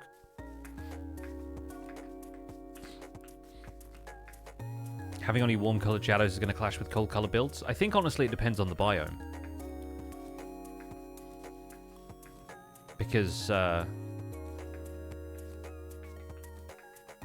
you get the kind of warm lighting in temperate areas and deserts and stuff, but it feels a little bit colder in taiga biomes and frozen oceans and stuff. How many basalt deltas will we end up portaling into? At least one more.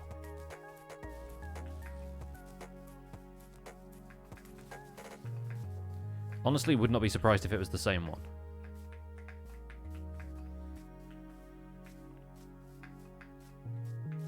Yeah, see, I think it feels a little bit cooler here.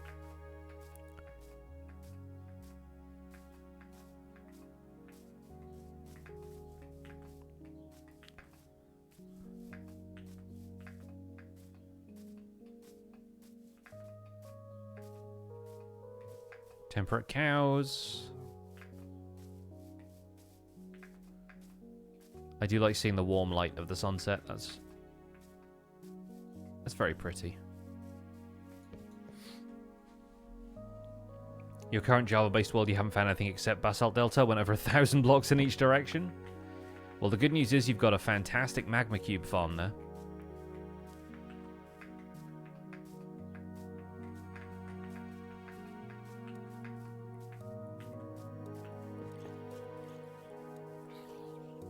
Speaking of things on fire, let's go down river.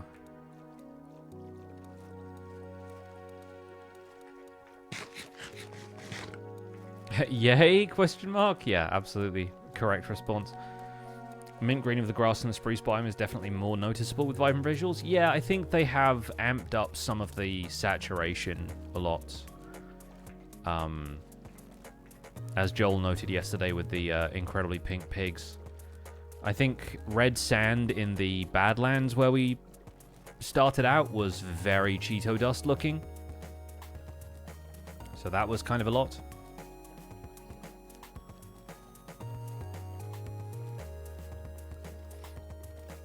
I think the clouds look nice. I think the shield in my offhand is too big.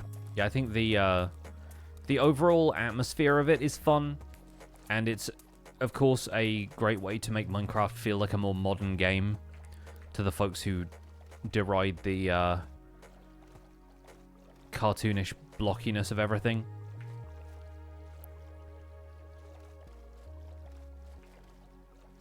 I am looking forward to it coming to Java just because I will have a... Oh. Dark Oak Forest. Just because I will have a version of shaders that I can introduce to the world that will be accessible to everybody. Or everybody who is playing on modern hardware, at least.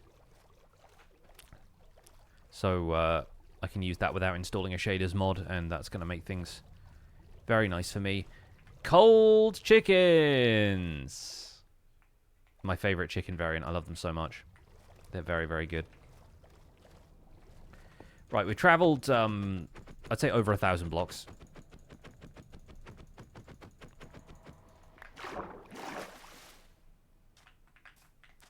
Cold pigs over there as well. I think we'll put our next nether portal here.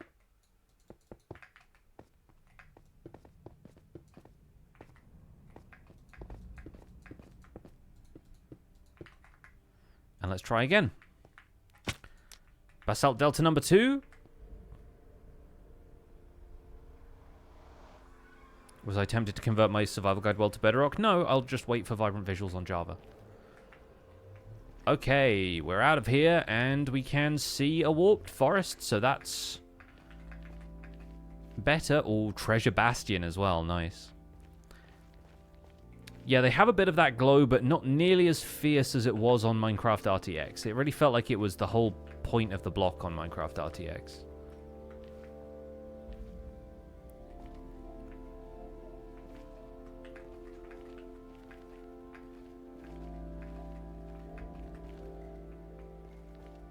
Also, the way they bump map Obsidian,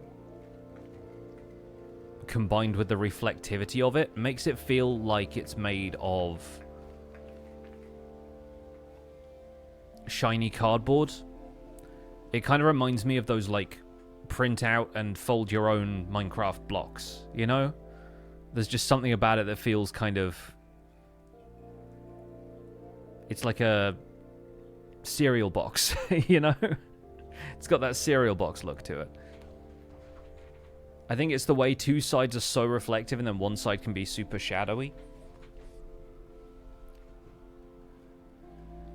But it doesn't look nearly as rocky because of how shiny they've made it. I think that's a difficult compromise, you know?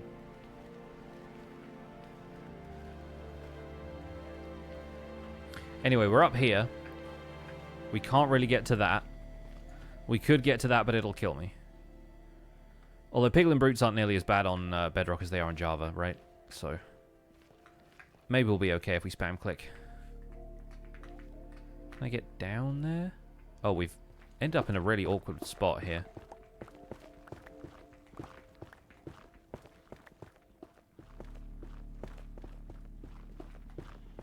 Gotta do that Bedrock thing of insta-mining at a distance.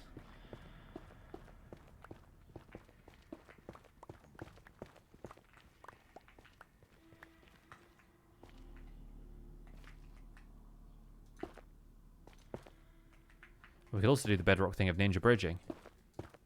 I always forget this is a thing, just because it's not possible in Java.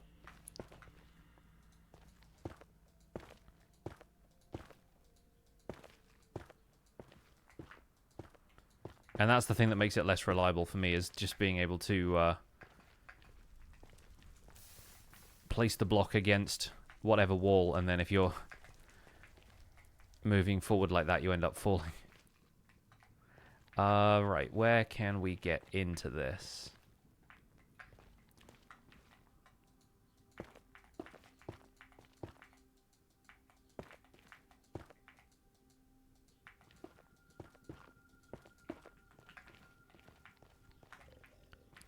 Up here?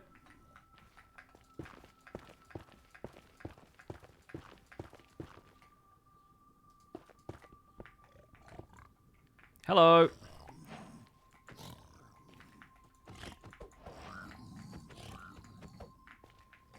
Oh, they're all here. The gang's all here.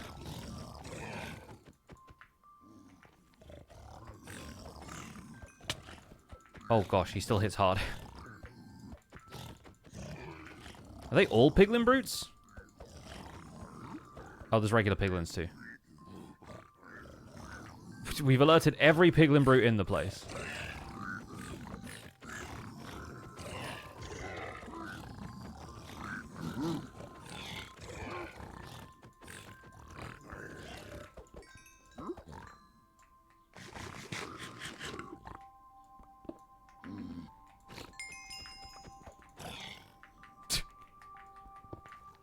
Had the entire arsenal on him.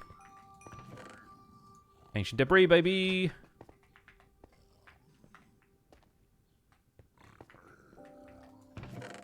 And a bunch of other stuff. Oh, looting smite, smite.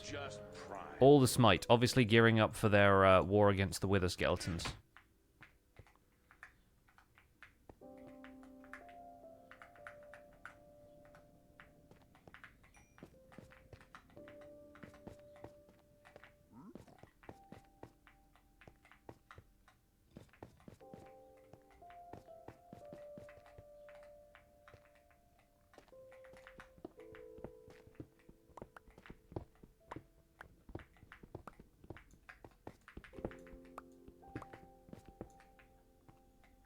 It's optimistic to assume that we've now cleared out every piglin brute in the place, but that was a lot of them, so...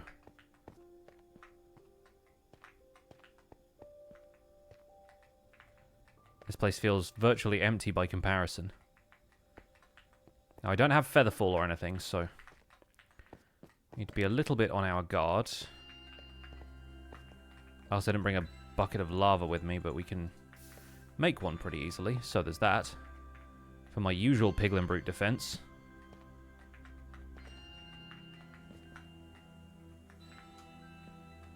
I'm wearing gold boots, so the regular lads are not really going to pay attention. Those ones, on the other hand, might. And then attacking them alerts all the others, so we've got to play this somewhat carefully.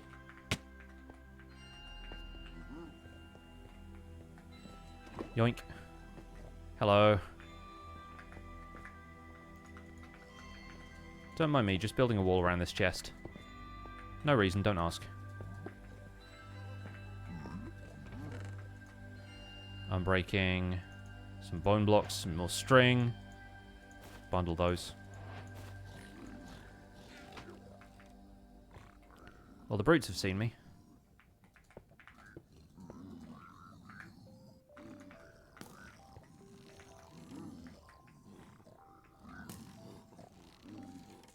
Oh, and this lad with the crossbows taking pot shots.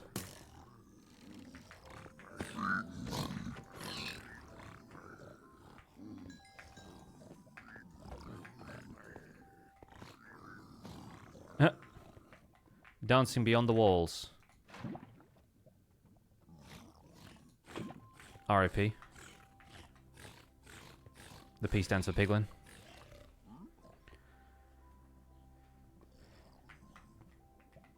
They are restless, yeah. That's the main problem over there, is the magma cube spawner.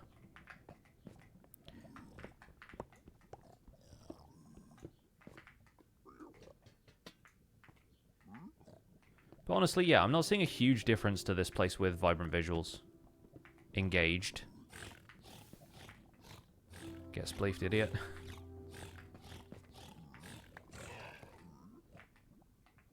You guys good? That guy's literally living life on the edge. Oh, here's going to be a fun trick. You'll like this one.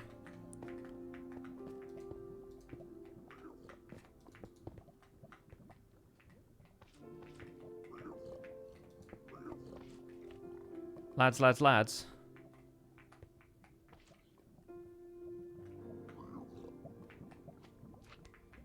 Oh, that magma cube's going to see me. That I don't like. I don't have any ranged weapons, which is the main problem here.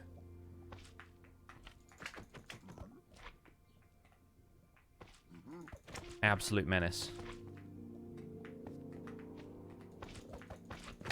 They jump so much further. Like, they're way faster getting to you on Bedrock Edition. Now, I think we need to go up to take out the spawner.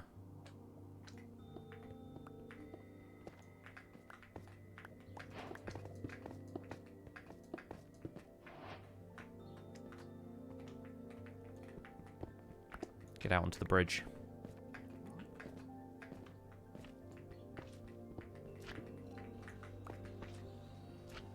There we go. Never going to use it anyway. And that's the way we dropped a piglin brute off, so let's not go down that way ourselves. Oh, okay. Little better. Little better. Lure the magma cube over. Take it out. Continue with plan A.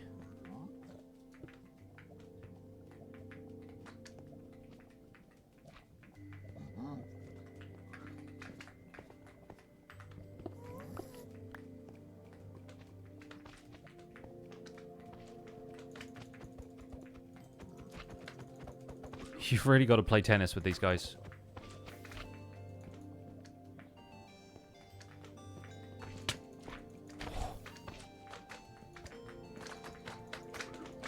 And they can all be hiding within the hitbox of a single one of them. I think that's all of them. Alright. There's one there. That's what we don't want happening. That's what we don't want happening.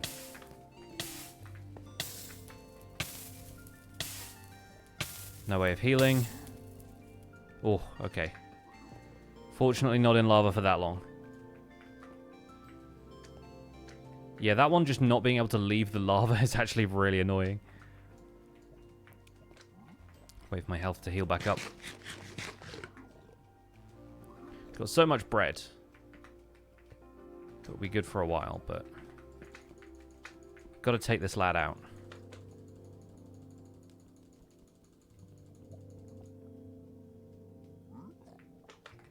He's still there.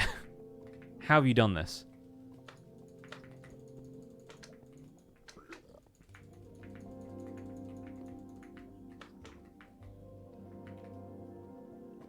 Don't I have golden apples? I do, so I could have regen.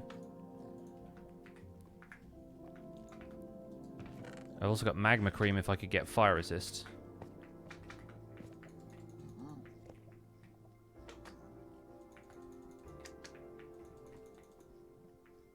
Just really annoying that you can't hit them while they're in the lava.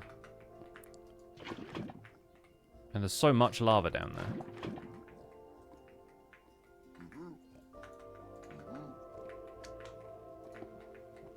Build over top of them.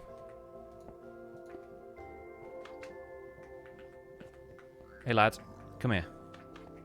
Get wrecked. That was what I was hoping to do earlier.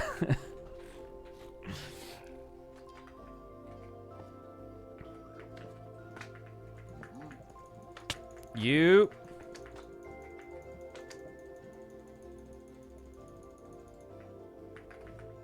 So annoying, dude. So annoying.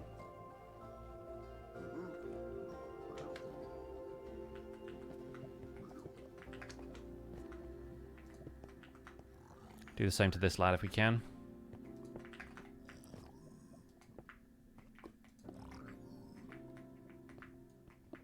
There we go. As the brute's done. No witnesses.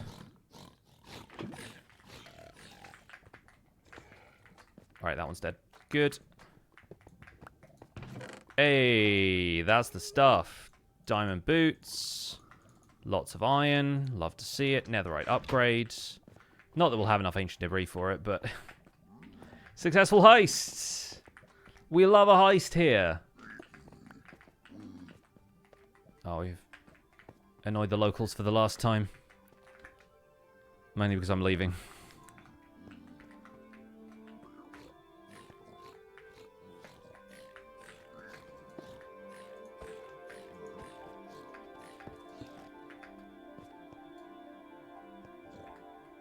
We good up here, fellas?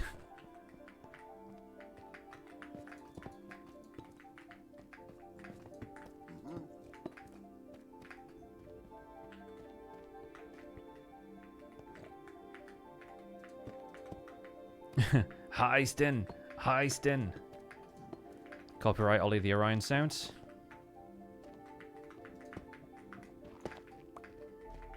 Not that way. Where's exit? Oh, there's another chest over there. I'm sure there are more in this structure in general, but the one in the middle is the one that counts, right?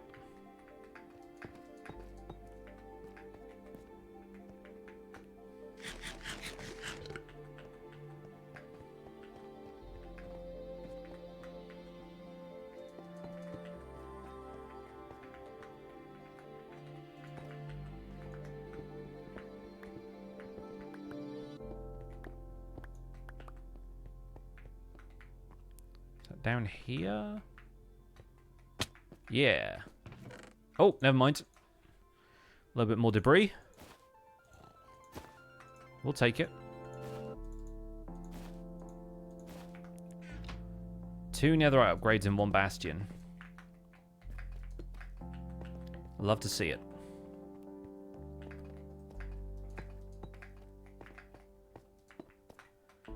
Well, I don't think we're going to be able to hit up the end today, at least not in survival. What the heck just happened there? Stuff just dropped in.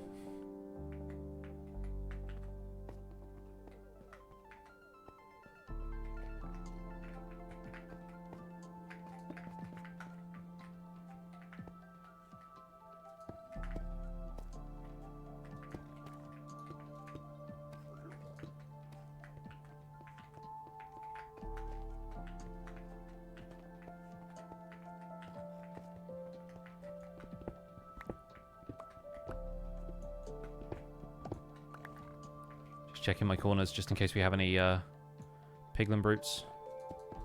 Don't really fancy tangling with that ghast over there.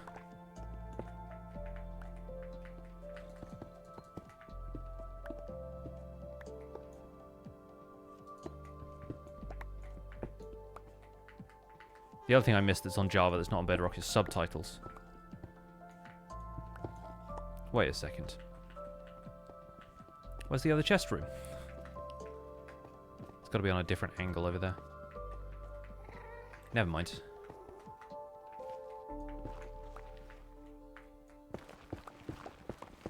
Successful heist.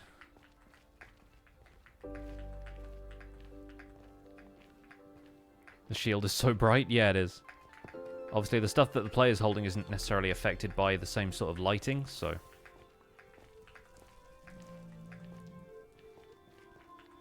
Oh. The ghast could ruin my day right now.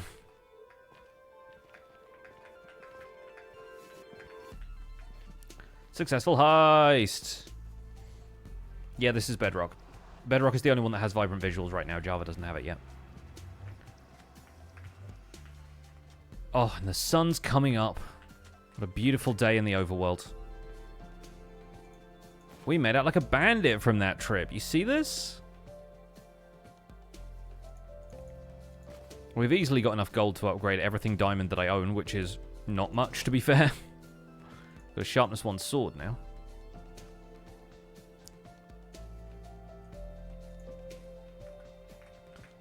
Bit of crying obsidian. The bubbles are so funny looking. New to Minecraft, what is vibrant visuals? This. So the visual look of Minecraft is normally like flat and cartoony and has very basic lighting. With this update, Mojang themselves, the developers of Minecraft, have added a renewed lighting engine approach, which allows for reflections on water and for shadows to be cast by certain blocks, and a lot more like atmospheric effects and stuff like that. The shadows are also linked to the pixel grid, so you'll notice that on the texture of the sand blocks in front of me, the pixels of the player's shadow are what's changing. It's basically casting a shadow pixel by pixel on the individual textures around it. And the same goes for like light coming through the leaves of trees and that kind of thing. So it's a it's not unique, but it's a fairly like it's a visual approach that is fairly consistent with Minecraft's graphics, where a lot of the shaders that you've probably seen for Java Edition, if you've watched some folks who play with them, have a more like realistic, like fuzzy approach to shadows. These are very much like on the pixel grid, which is interesting. How does it affect computer performance? It's definitely more taxing on lower end systems for sure. There's still a little bit of like frame rate judder when I look at water, because water is one of the things that is reflective. It has all of the subsurface scattering of light going on, where the water texture is actually affecting how light looks on the blocks below it. So there's a lot of effects going on there. It's significantly less jittery when I don't look at water or when I'm away from large areas of trees, because the leaf coverage also provides a lot of changing light patterns. But honestly, it's pretty good. Like, my PC has a decent graphics card, but the CPU is not all that great, and this is definitely not as powerful as the system I used to play on. I've also got the render distance up to 20 chunks. It caps at 24. But yeah, this is also a version of the graphics that's going to be available for modern consoles like PS5 and Xbox Series. You're going to find it maybe on Switch 2, but probably not on Switch or Xbox One, PS4.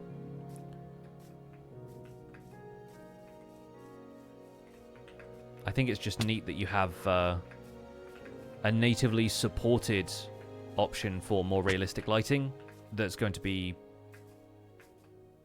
across different versions. You see the weird, like, when I was jump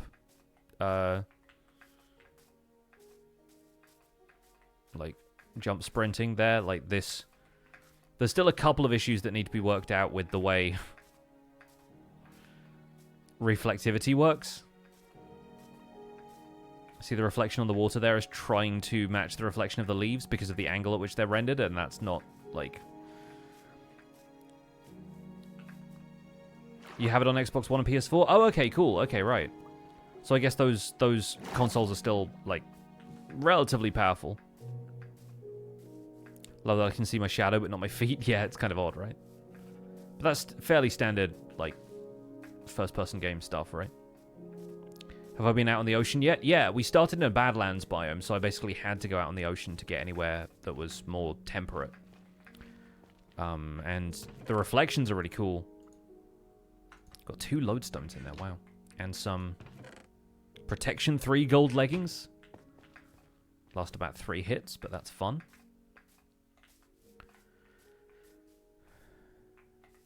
Yeah, I do like that there's pixelated shadows and stuff around.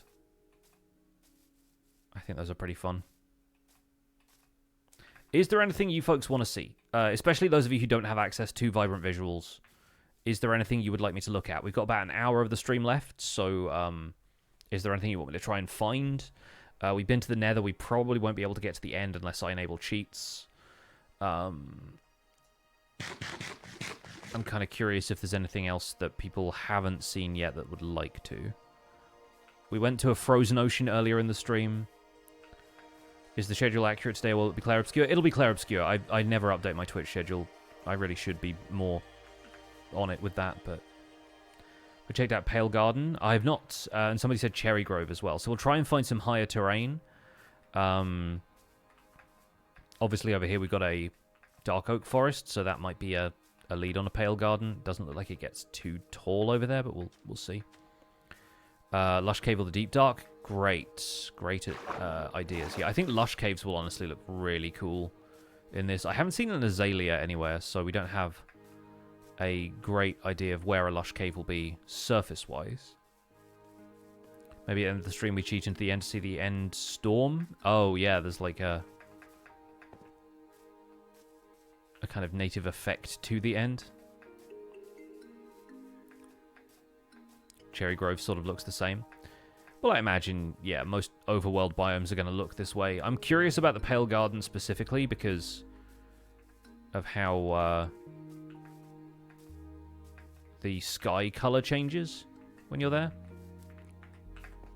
Oh gosh, it's getting like a little bit framesy now. I think because we're headed out over a large patch of water and there's all of this forest around.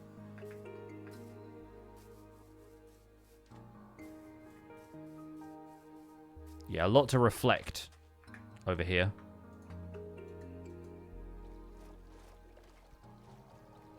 Oh, there's a jungle right there. That's also probably part of it. There's so many leaves. We haven't seen a jungle yet, though. Be interesting to see how dark it is in here, because jungle leaf coverage is often very, very dense. Mushroom Island? I wish I could find a Mushroom Island, but I can't really guarantee finding one.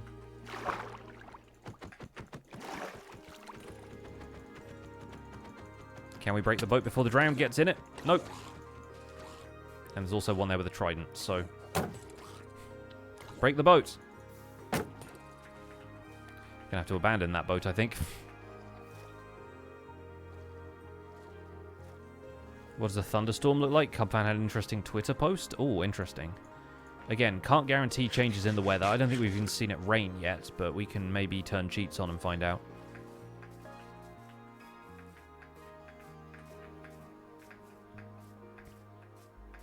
Abandoned ship. Our spawn is jungle, kind of hard to tell. Dark for mobs and dark lighting, yeah.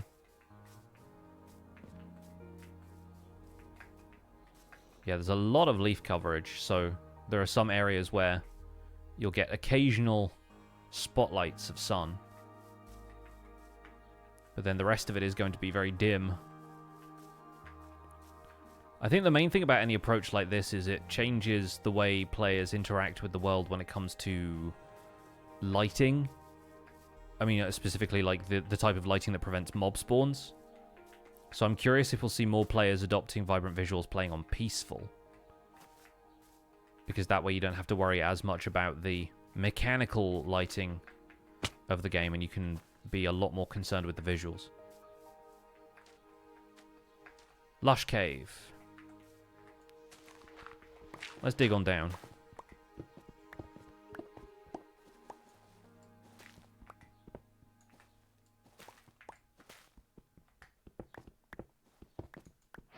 Actually, let's dig down just outside the Lush Cave. Or just outside the roots of the azalea, rather, because that means we don't have to switch tools constantly. I'll also try and ditch the lava bucket here and get my water bucket back.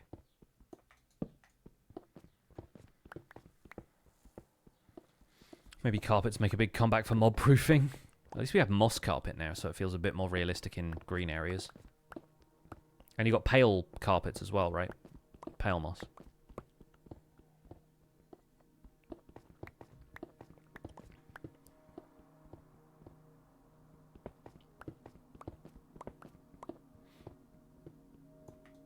Deep Lush Cave. Love to see a geode. Oh, dude, me too. Let's see if we can find one while we're down here. We've done some caving, but it didn't really get out into expansive caves that you'd be able to spot geodes from a mile away, so... hopefully this Lush Cave is a big one. We're into deep slate layers now, so mining is taking a little longer. Didn't give myself the luxury of trying to put together an enchanting setup so we could have efficiency pickaxes. We got within a single ancient debris of being able to upgrade this to netherite, though.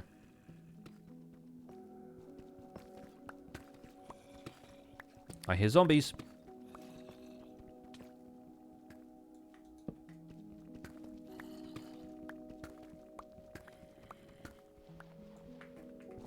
Oh, yes.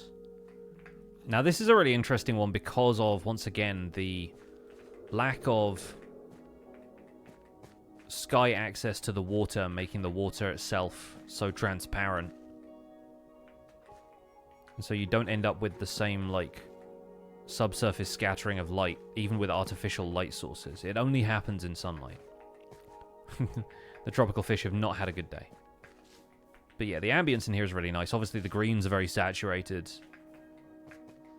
It's a little bit more of a natural glow to the light.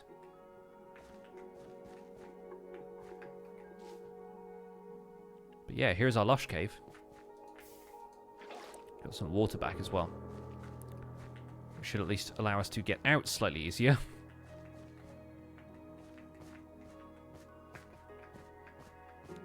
The other advantage to it being a Lush Cave is we don't have to do as much lighting because the glow berries have taken care of most of the places mobs might spawn.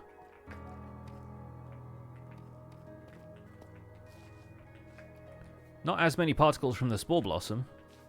Especially not compared to where we've been in the Nether.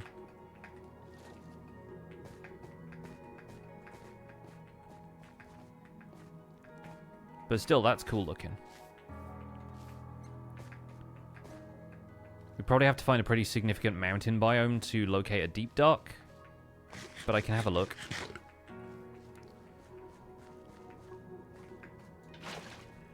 We can at least assume it will be deep and dark.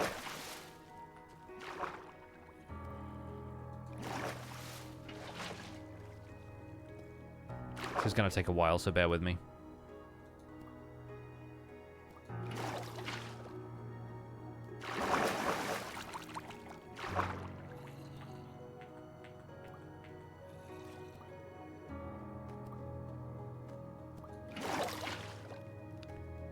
Granite looks crazy orange. It'll do that, yeah.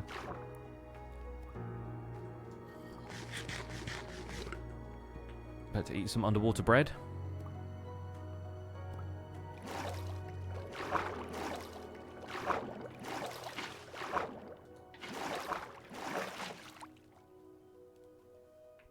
The water disappears way faster in a 2x1 than it does on Java.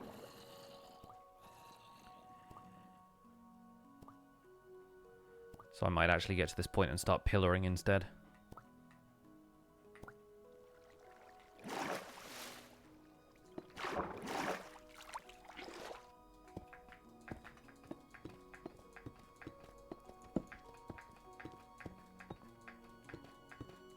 Having a hard time seeing the water in Vibrant Visuals. I'm sure it's just me, but I'm having a hard time seeing it. No, it's not just you. The water is made to be transparent because of reflectivity. On the surface, it can reflect the color of the sky.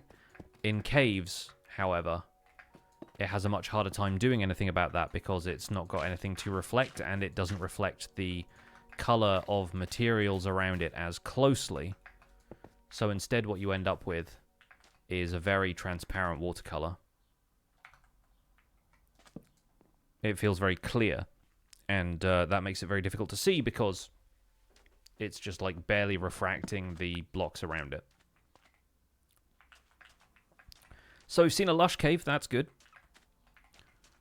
Once again, I will see if I can locate a pale garden biome or a mountain that's going to be big enough for the deep dark.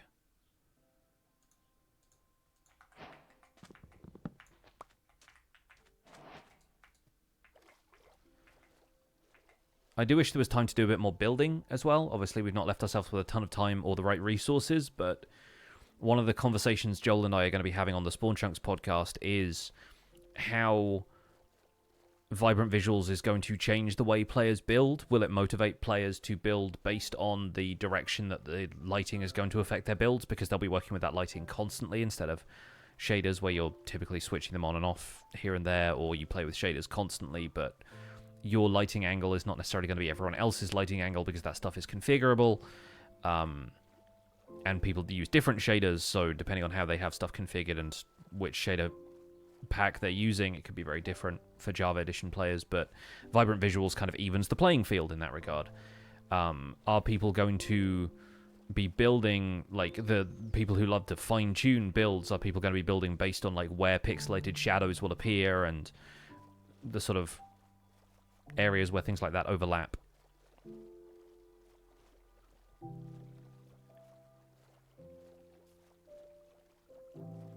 Need a dwarven door that opens in the right moonlight? Yeah, and that's the other thing, is potentially, like, either a new generation of Minecraft players who only have Vibrant Visuals as, like, their idea of what Minecraft looks like, versus the people who want to stay old school, want to stay with, like, the existing, like, default visuals.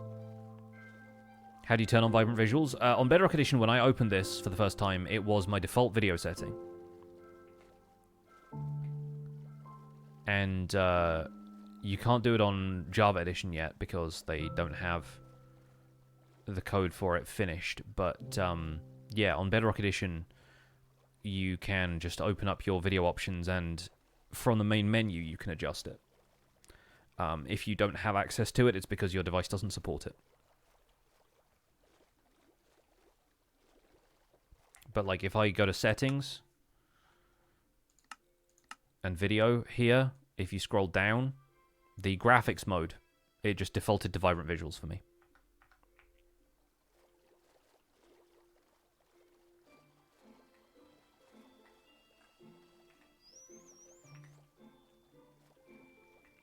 Might have global packs that need turning off to get them. Happen with your kid's machine. Okay, so if you're using like add-ons or resource packs or whatever, then they might not be compatible with vibrant visuals. Or if you're running in a world that was on the marketplace before this, then yeah, like chances are there's some stuff that's not going to be compatible with vibrant visuals out of the box. It looked grayed out. Can you not turn it off? Not while you're currently in a gameplay session. Like if I leave this world, I can switch them off, but I can't switch them off mid-gameplay. So, like, if I save and quit now, it saves the world. I don't have access to it here in the Edit World pane, but if I go back to my settings here, scroll down, see video, graphics mode, fancy. Weird that I don't have ray traced as an option, considering I'm using an RTX 4070. I looked down at my computer as though that was going to actually change anything.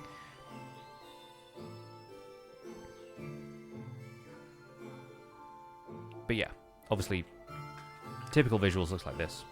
And what is my render distance on this compared to Vibrant?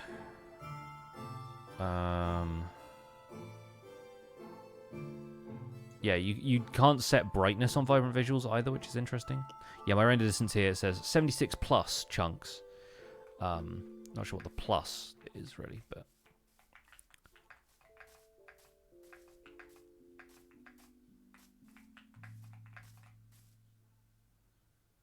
yeah, that'll load a bunch of stuff in the background. But yeah, the squares of it loading in the distance, I'm like, oh, render fog. See, I can see all the way to where we've left, where that jungle was.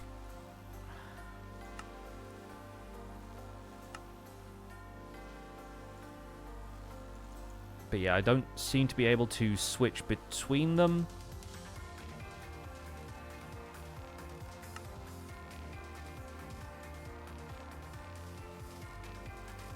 There doesn't seem to be any kind of...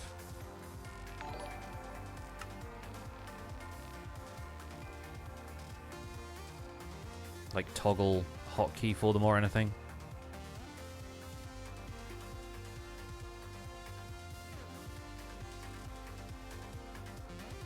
So yeah. Armidas, thanks so much for the 13 months. Which song is this? This is Precipice from the Tricky Trials soundtrack.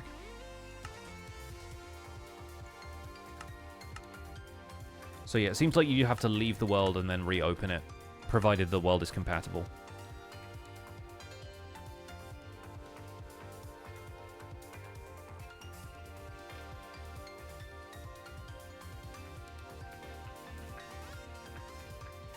It's very visually appealing, though, I think on a straightforward level. I think you if you're really perfectionist about some of this stuff, you might find some issues with it. You might find some things you don't like about it. Ooh, ocean ruin on the surface. A lot of drowned, probably dying of sunlight damage. Will I edit and upload this to YouTube, or is the stream exclusive? I'm probably not going to edit it, but I will post this VOD to Pixel VODs, my other YouTube channel, because I think this is one that's worth keeping around, frankly. I'm also going to be talking about this a little bit more on the Spawn Chunks podcast that my friend Joel and I do on Monday. So if you want more of my thoughts on that, along with Joel's thoughts, which will probably have come from the stream he did yesterday, stay tuned.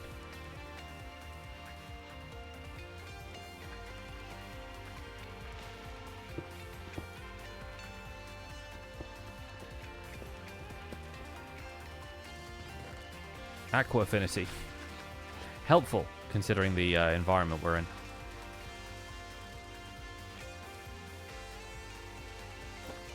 Oh, that one's full. Okay, fair play. Leave this lantern here. We'll take that. I don't know why we're not going to be using it, but it feels like loot. Mr. Beardstone. Hello. Welcome in.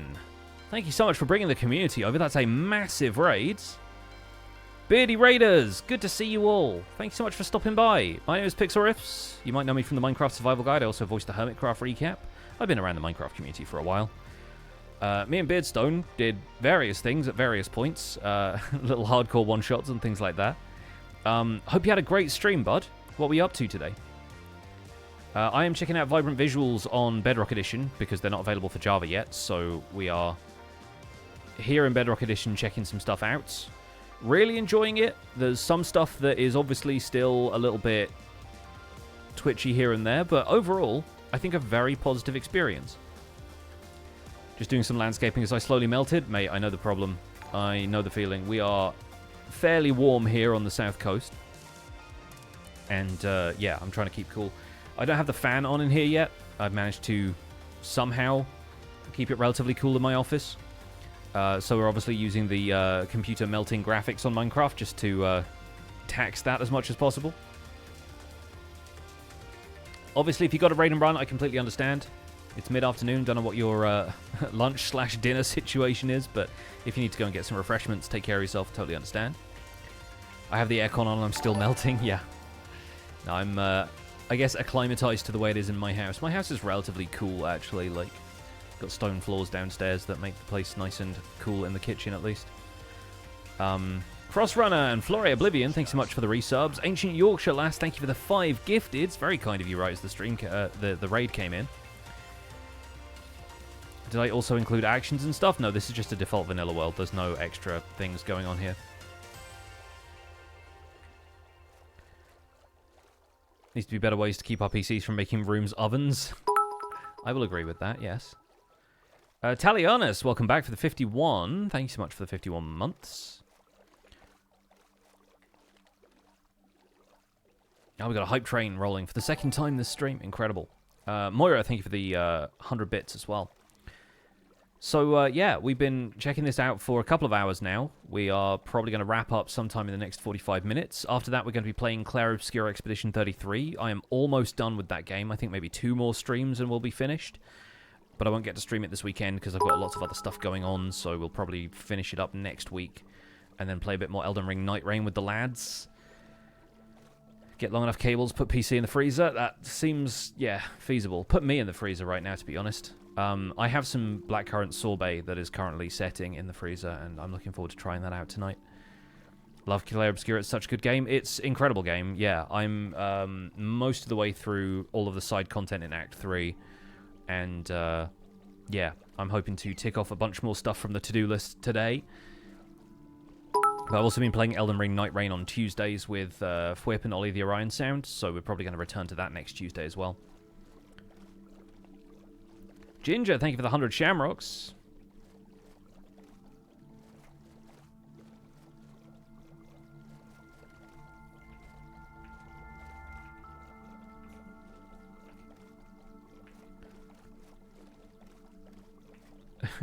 The tiny baby pig. Running around a flower forest. I think, yeah. Oh, we have a mountain over here. Which is possible. Like the main things we're looking for now is either a Pale Garden or the Deep Dark. Just in terms of what we want to see vibrant visuals wise in the overworld. We've seen a lush cave. We've been to the Nether. Raided a Bastion. Did all of that. Oh, this mountain looks good for Deep Dark actually. Yeah. We'll give this a try. And yeah, it has been a while since I played Bedrock Edition. I loaded this up. I had one save that was from, I think, March of 2024. So it's been over a year, I think, since I last played Bedrock Edition, at least on this system. I might end up doing a separate YouTube video about vibrant visuals, if people would be into that. But obviously, it'll come to Java eventually, so I'll definitely be making videos about it then. Just right now, it's a Bedrock exclusive. Updated my world having saved in a desert, and wow, the visuals took a moment to get used to. We spawned in this world in a Badlands. And the red sand was the brightest thing I've ever seen. The most saturated orange. It was like day glow. Thought the Dino Rod van was parked on my Minecraft save. Alright, yeah, I think this meadow biome is likely to have a deep dark underneath it. So we could maybe do a dig down.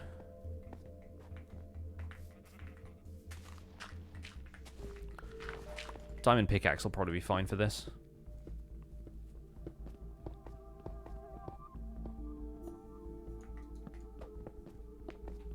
Love the decor on the wall behind me. Thank you. That is some wrapping paper. The red squares are wrapping paper. The brown is just parcel paper, and the yellow is some colorful like folders that I cut out in the shape of what's going to be a bunch of nanoleaf squares and some wall art that I have lying around. We're still designing the way this is going to look, so it's not complete yet, and I don't know for certain if it's going to change even further from what we are sketching out right now, so...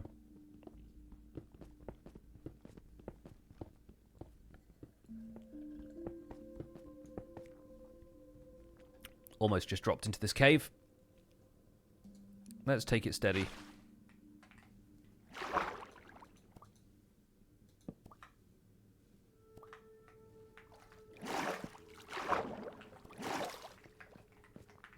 You, get out of here. Got a sharpness 1 sword now.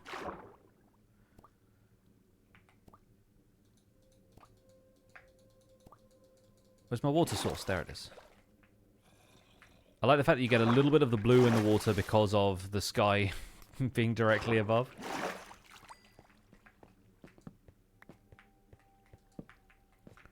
Oh, and that goes even further down, huh? Well, I think we found it, lads. Lads, I think we found it.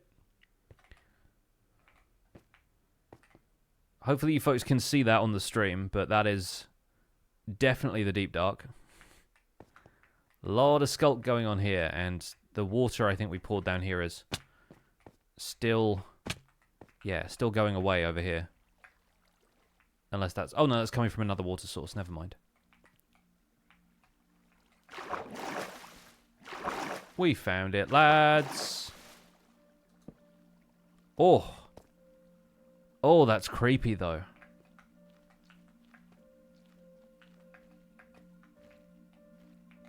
Like the night sky full of stars. Free XP on that? Yeah.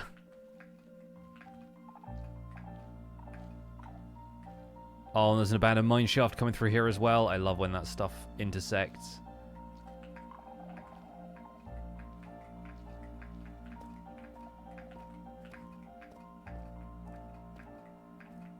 Lovely bit of crossover. Is there any, No, okay, nothing much going on over there. I'm wondering if there was going to be an ancient city down here, but I don't know if it's... Yeah, it doesn't look like quite the right environment for it. I think it needs to be a much bigger mountain for that.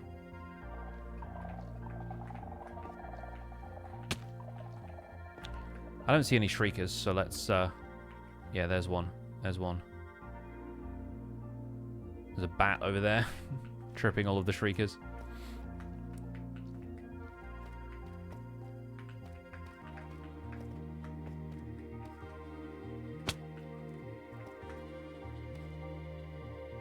It's actually quite difficult to see the skulk's sensors because of how uniform the skulk blocks and veins are. Then it might make it more difficult to explore the deep dark. Because there's clearly a shrieker there. The sensors are there. There's one there as well, I think. There's like a couple of them that are really quite difficult to discern from the blocks around them. Whereas without vibrant visuals, you would see that there was the top texture of the sensor would be very visible from the other blocks.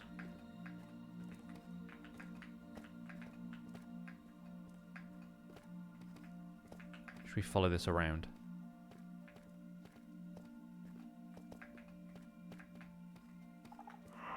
Oh, we found one. How does darkness look? Ooh. Kind of floods in, leaving us with just the star-spangled skulk around us.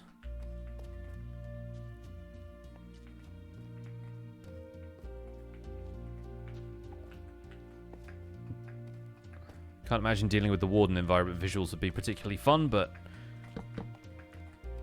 isn't really that fun the rest of the time either.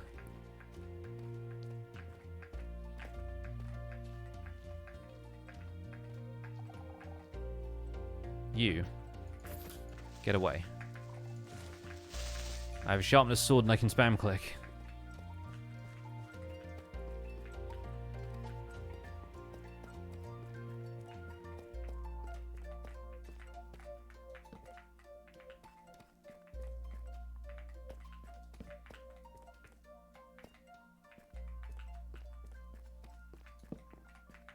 Yeah, I think we're not going to find anything more exciting in the deep dark. Oh! Chat. We found something more exciting in this abandoned mine shaft. We've discovered the rarest block in the game. Hey! That's the stuff. I wish I had Silk Touch. We could claim this as a trophy.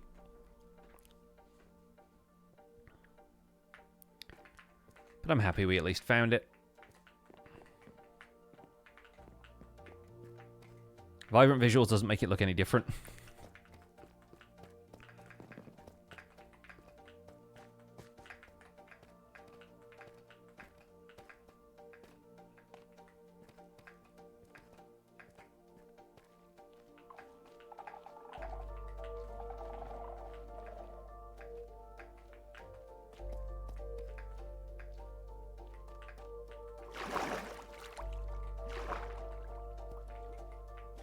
Yeah, it's very dark if you go underwater. Like, the water fog makes things very tricky to navigate in areas like this. It's sort of like being in lava.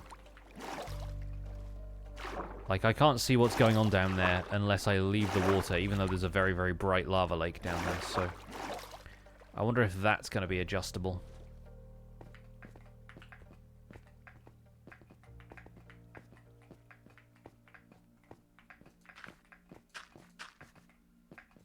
But hey, I'm glad we found a deep dark.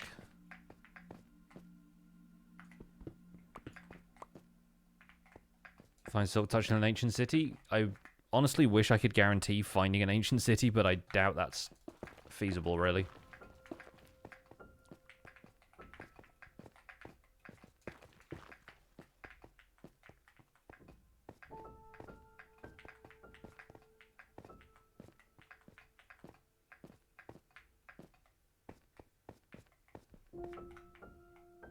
Yeah, that's just water leading down to a lava lake down there. Oh, we've got a little bit of sky coming through. We can leave that way.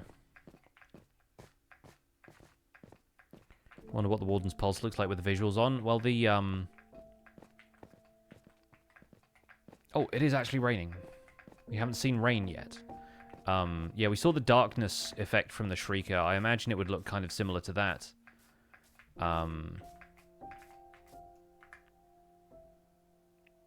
But then, in terms of the Warden's own effects, like the glow that it has in the chest and everything, I doubt it'd look much different, just on account of it being entity-based lighting, right? You don't have dynamic lighting. So it'd look kind of the similar way to how Glow Squid looks. Wish there was a rainbow over there. Also interesting that the rain effect still happens with the clouds doing what they're doing. But I think that's a Bedrock thing anyway, right? Is that clouds don't really change much when rain happens. Sometimes the color of the sky changes.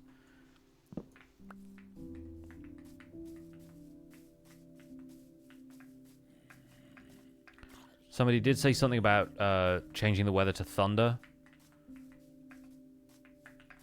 So we might do that later. And we might go and see the end if I enable cheats and just teleport there. Would you even get a rainbow on a flat world? Good question. I guess it is to do with the curvature of the Earth. Do I find the model in the inventory moves or looks different from PC version? From Java, you mean? No. Like, the model is basically exactly the same. Like, this is all pretty much identical. I think maybe, like, the torso moves instead of the head moving. Like, the head moves as well, but, like, the torso kind of stretches in a different way. So you can kind of see your own feet. But, like, when you're walking around like this, it looks basically the same. Or near enough that it makes no difference to me. Yeah, we're trying to look for a pale garden. I don't know where I will find one unless there happens to be a dark oak forest that reaches this kind of elevation. They're quite difficult to stumble upon. You can also wave. Yeah, I know emotes are a thing. I don't really worry myself about those. I bet a lot of this might have an ancient city underneath. Is that a nether portal that's like buried in the snow? Oh, it's not even buried in the snow. It's actually a little way off. But that's a very funny place to have a whole thing with lava.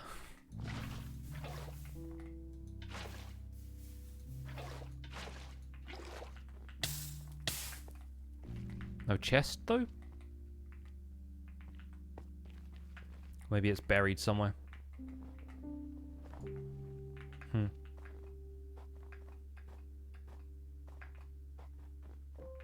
See some powder snow.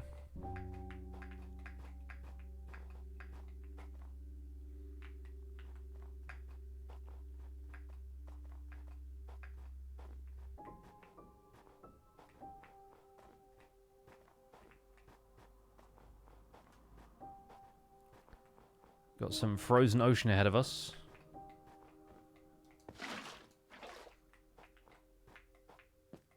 There we go. You can see the powder snow there. It's got no snow layers on top of it.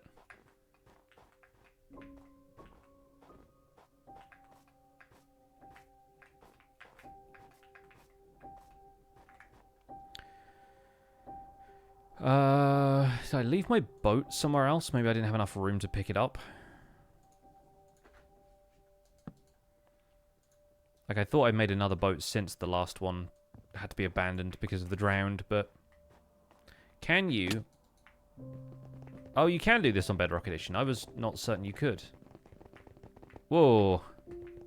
Although the manic footstep sounds are very funny.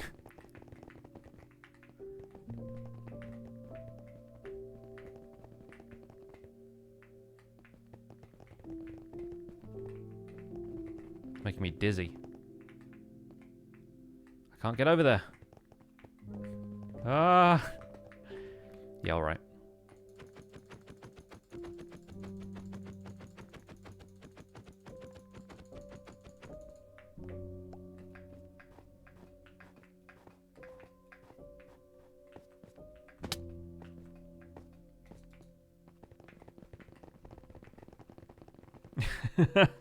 It's just the constant pitter-patter of feet is very funny.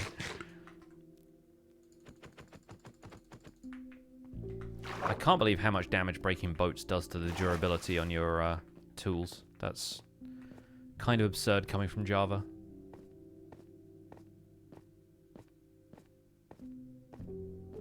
Boing, boing, boing.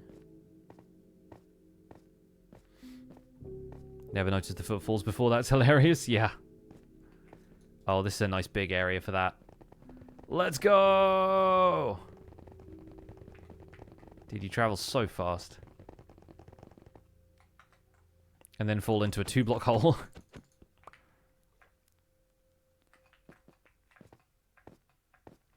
Yeah, I'd use an axe to break the boat on Java Edition as well. It's just that I don't think it takes durability. Because you're breaking an entity, not a block.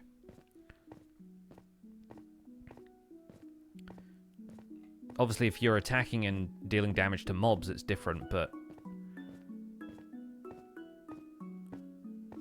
Even with an iron axe, it feels like it takes, like, a chunk off the durability. Do you still need a shovel for boats on Bedrock? No, they changed the crafting recipe. Is that a village? Yeah, there's a little snow village there. You can see the houses and the outcropping.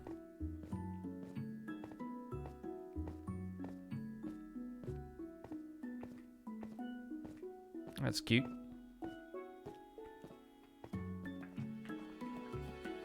I feel like I never see these buildings on Java, like the ones that are, I assume, churches with the tower. Yeah, brewing stand in there. I feel like I never see those in snow villages on Java. Wonder if they're actually absent from the building set for some reason.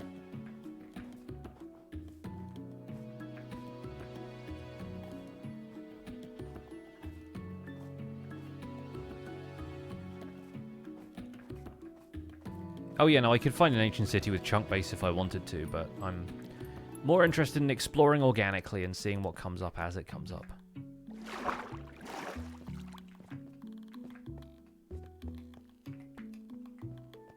It's that sun reflection.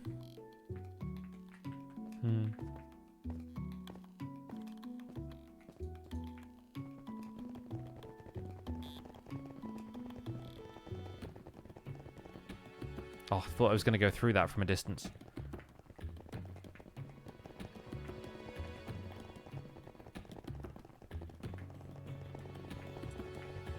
Zoom! Like bouncing off the walls here. Ah! Ah, unloaded territory, unloaded chunks.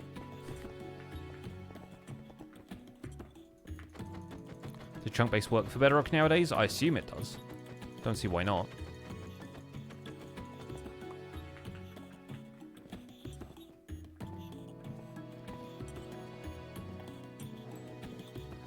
Especially since, seed-wise, the terrain is going to be exactly the same as on Java Edition. It's just the positions of, like, structures and slime chunks and stuff that will be different.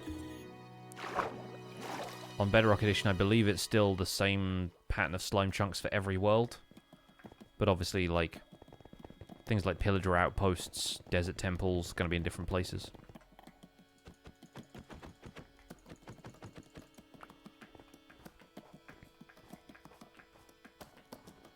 Terrain Gen was unified back in 1.18, like in one of the dot releases. They gave Bedrock 64-bit world seeds or something. Was it something like that, I think?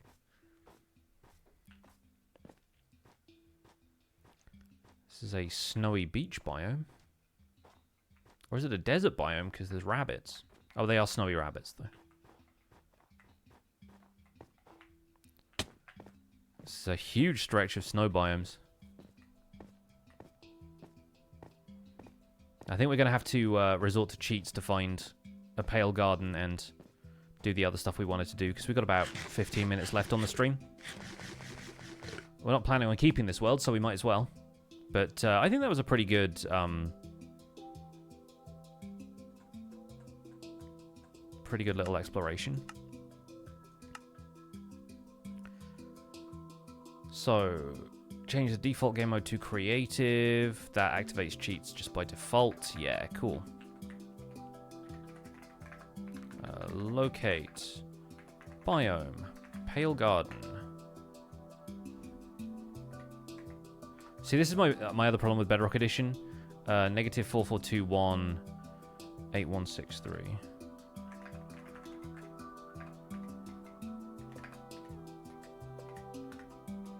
And then we need to put a height in there. 100. Ooh, now then. This feels like it's had a bit more love, doesn't it? That feels spooky. Also, look at the river down below from this elevation. And then you step out of the pale garden into the sunlight, and you can see a little bit more on the edges.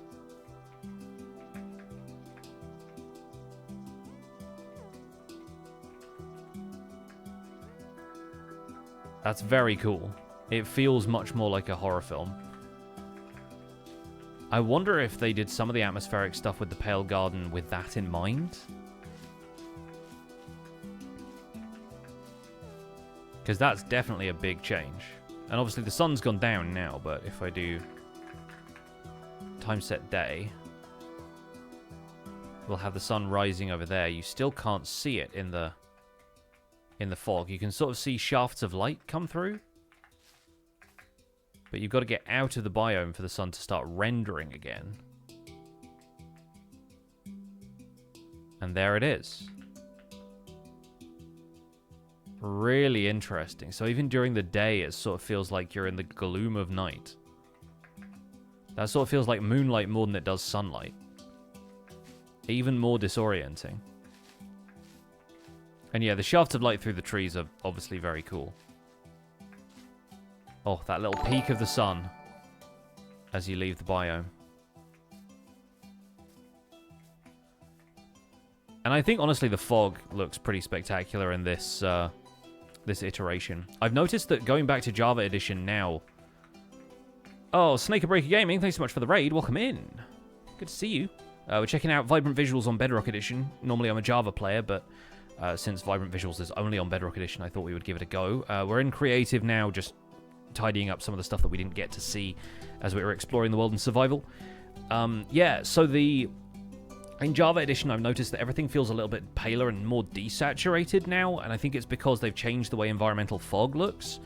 And so the fog sort of rolls in much closer to your current render distance, which is interesting, and I kind of don't like it as much. But obviously that's not going to get in the way of me doing other bits and pieces with happy ghasts and everything.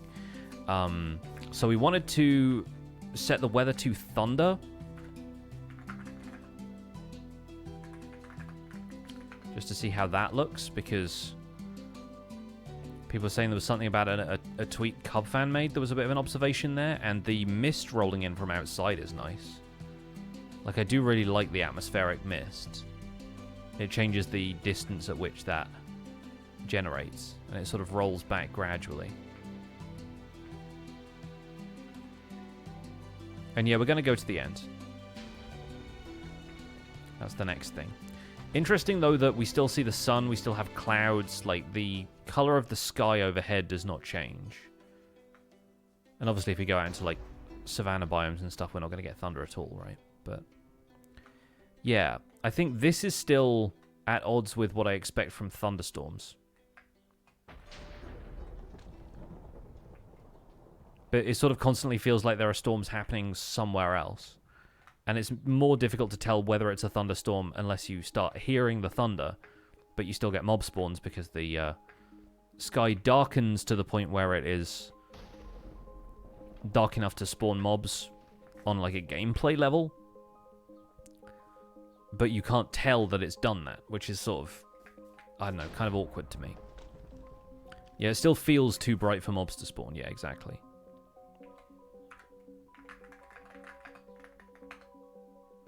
We'll set the weather back to clear. Watch the rain disappear. The fog rolls back.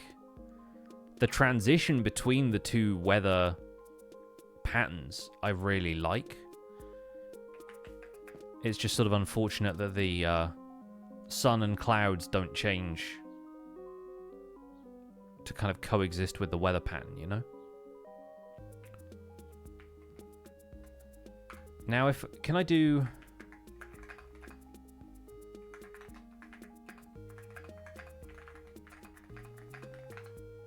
Cool, I can switch dimensions that way. Nice.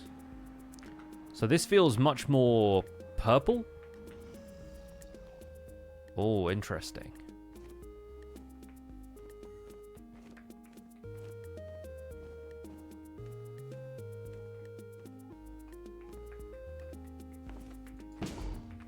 Yeah, obviously we've got the whole dragon fight here. Can I run a /kill command on the Ender Dragon?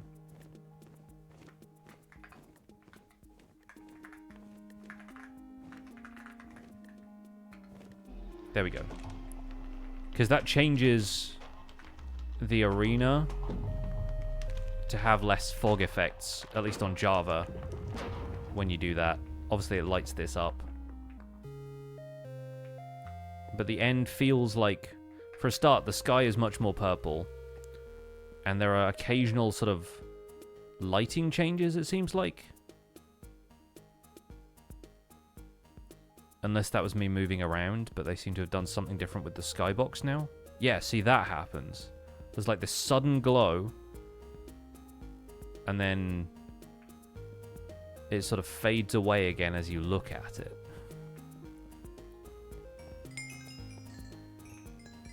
Is that Bedrock generally or vibrant visuals? I think that's a vibrant visuals thing from what I can tell.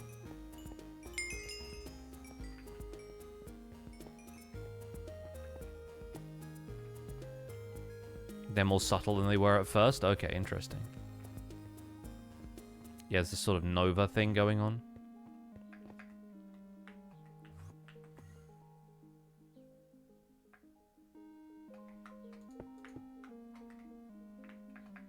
And I presume the same is the case out here in the islands too.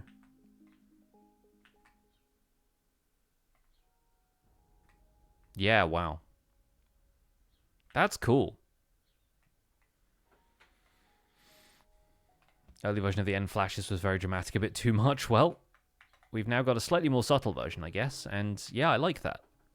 I think that's really interesting.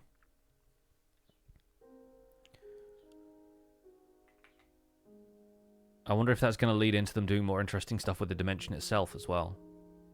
This is the end update people have wanted, right? That's what you guys wanted?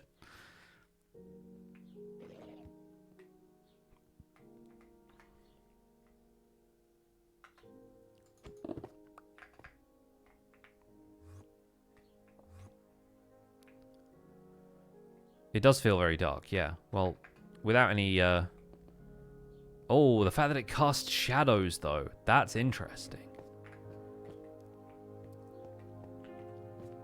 No, that's nice, actually. You don't really get that as much in the Dragonfight arena. I presume the Obsidian pillars will cast a long shadow, but it's really way more noticeable out here with the chorus plants everywhere. And probably the structure of the city, too. Yeah, wow. I really like that with the shadows. That's nice.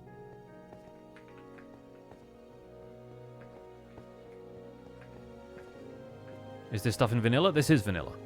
This is just what vanilla is on Bedrock Edition now. In even like the does it always come from the same direction? That's sort of back towards center, kind of. Maybe a little bit off center that way. Or does it just happen like in front of you?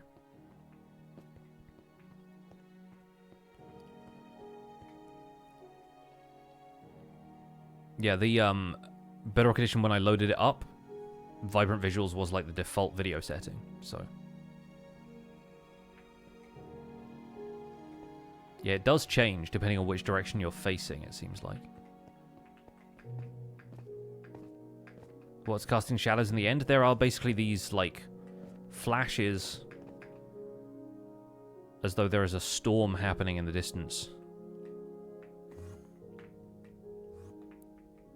Oh, and that's coming from that way, so it isn't the direction you're facing, it's just sort of a random direction.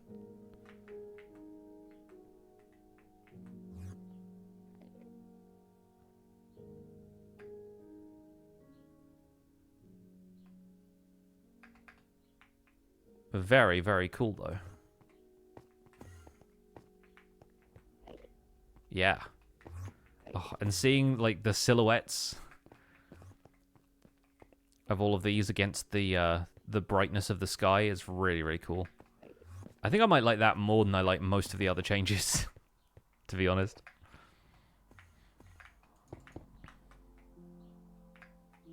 Oh, and there's no platform here. Interesting. Yeah, you can see the shadows of the pillars, of course, of course. Wow. Well, back to the overworld then. This will drop me at spawn. Which was in the Badlands. But yeah, this is what I meant earlier about seeing the terracotta direction, like it being vertical. Looks weird to me. Well, friends, that's where we're going to leave the Minecraft portion of the stream for today. We're going to take a break. I'm going to go make another cup of tea, and then we'll come back and play some more Clair Obscura Expedition 33. We're going to be probably not finishing the game today, but we're going to be getting as much of the other side quest stuff done as we can. So, if you're sticking around for that, of course, really appreciate you being here. If you want to go and watch somebody else play Minecraft, also great. There are going to be plenty of people streaming. There are some of my folks from the Misadventures SMP probably live today. So go check them out if you can. Misadventure Stream Team is linked below. New survival guide should be tomorrow or Saturday, depending on when I can get the edit done. But hopefully it's on its way. I've at least started with Happy Ghast and everything, so yeah, you'll be able to see that real soon. Play them off, keyboard cats! I'm not going to raid anybody because I will be back in about 10-15 minutes time with Claire Obscure, but hopefully you guys enjoy the rest of your day if you're leaving us, and if you're sticking around, we'll be back in a few minutes. Take care. Bye for now.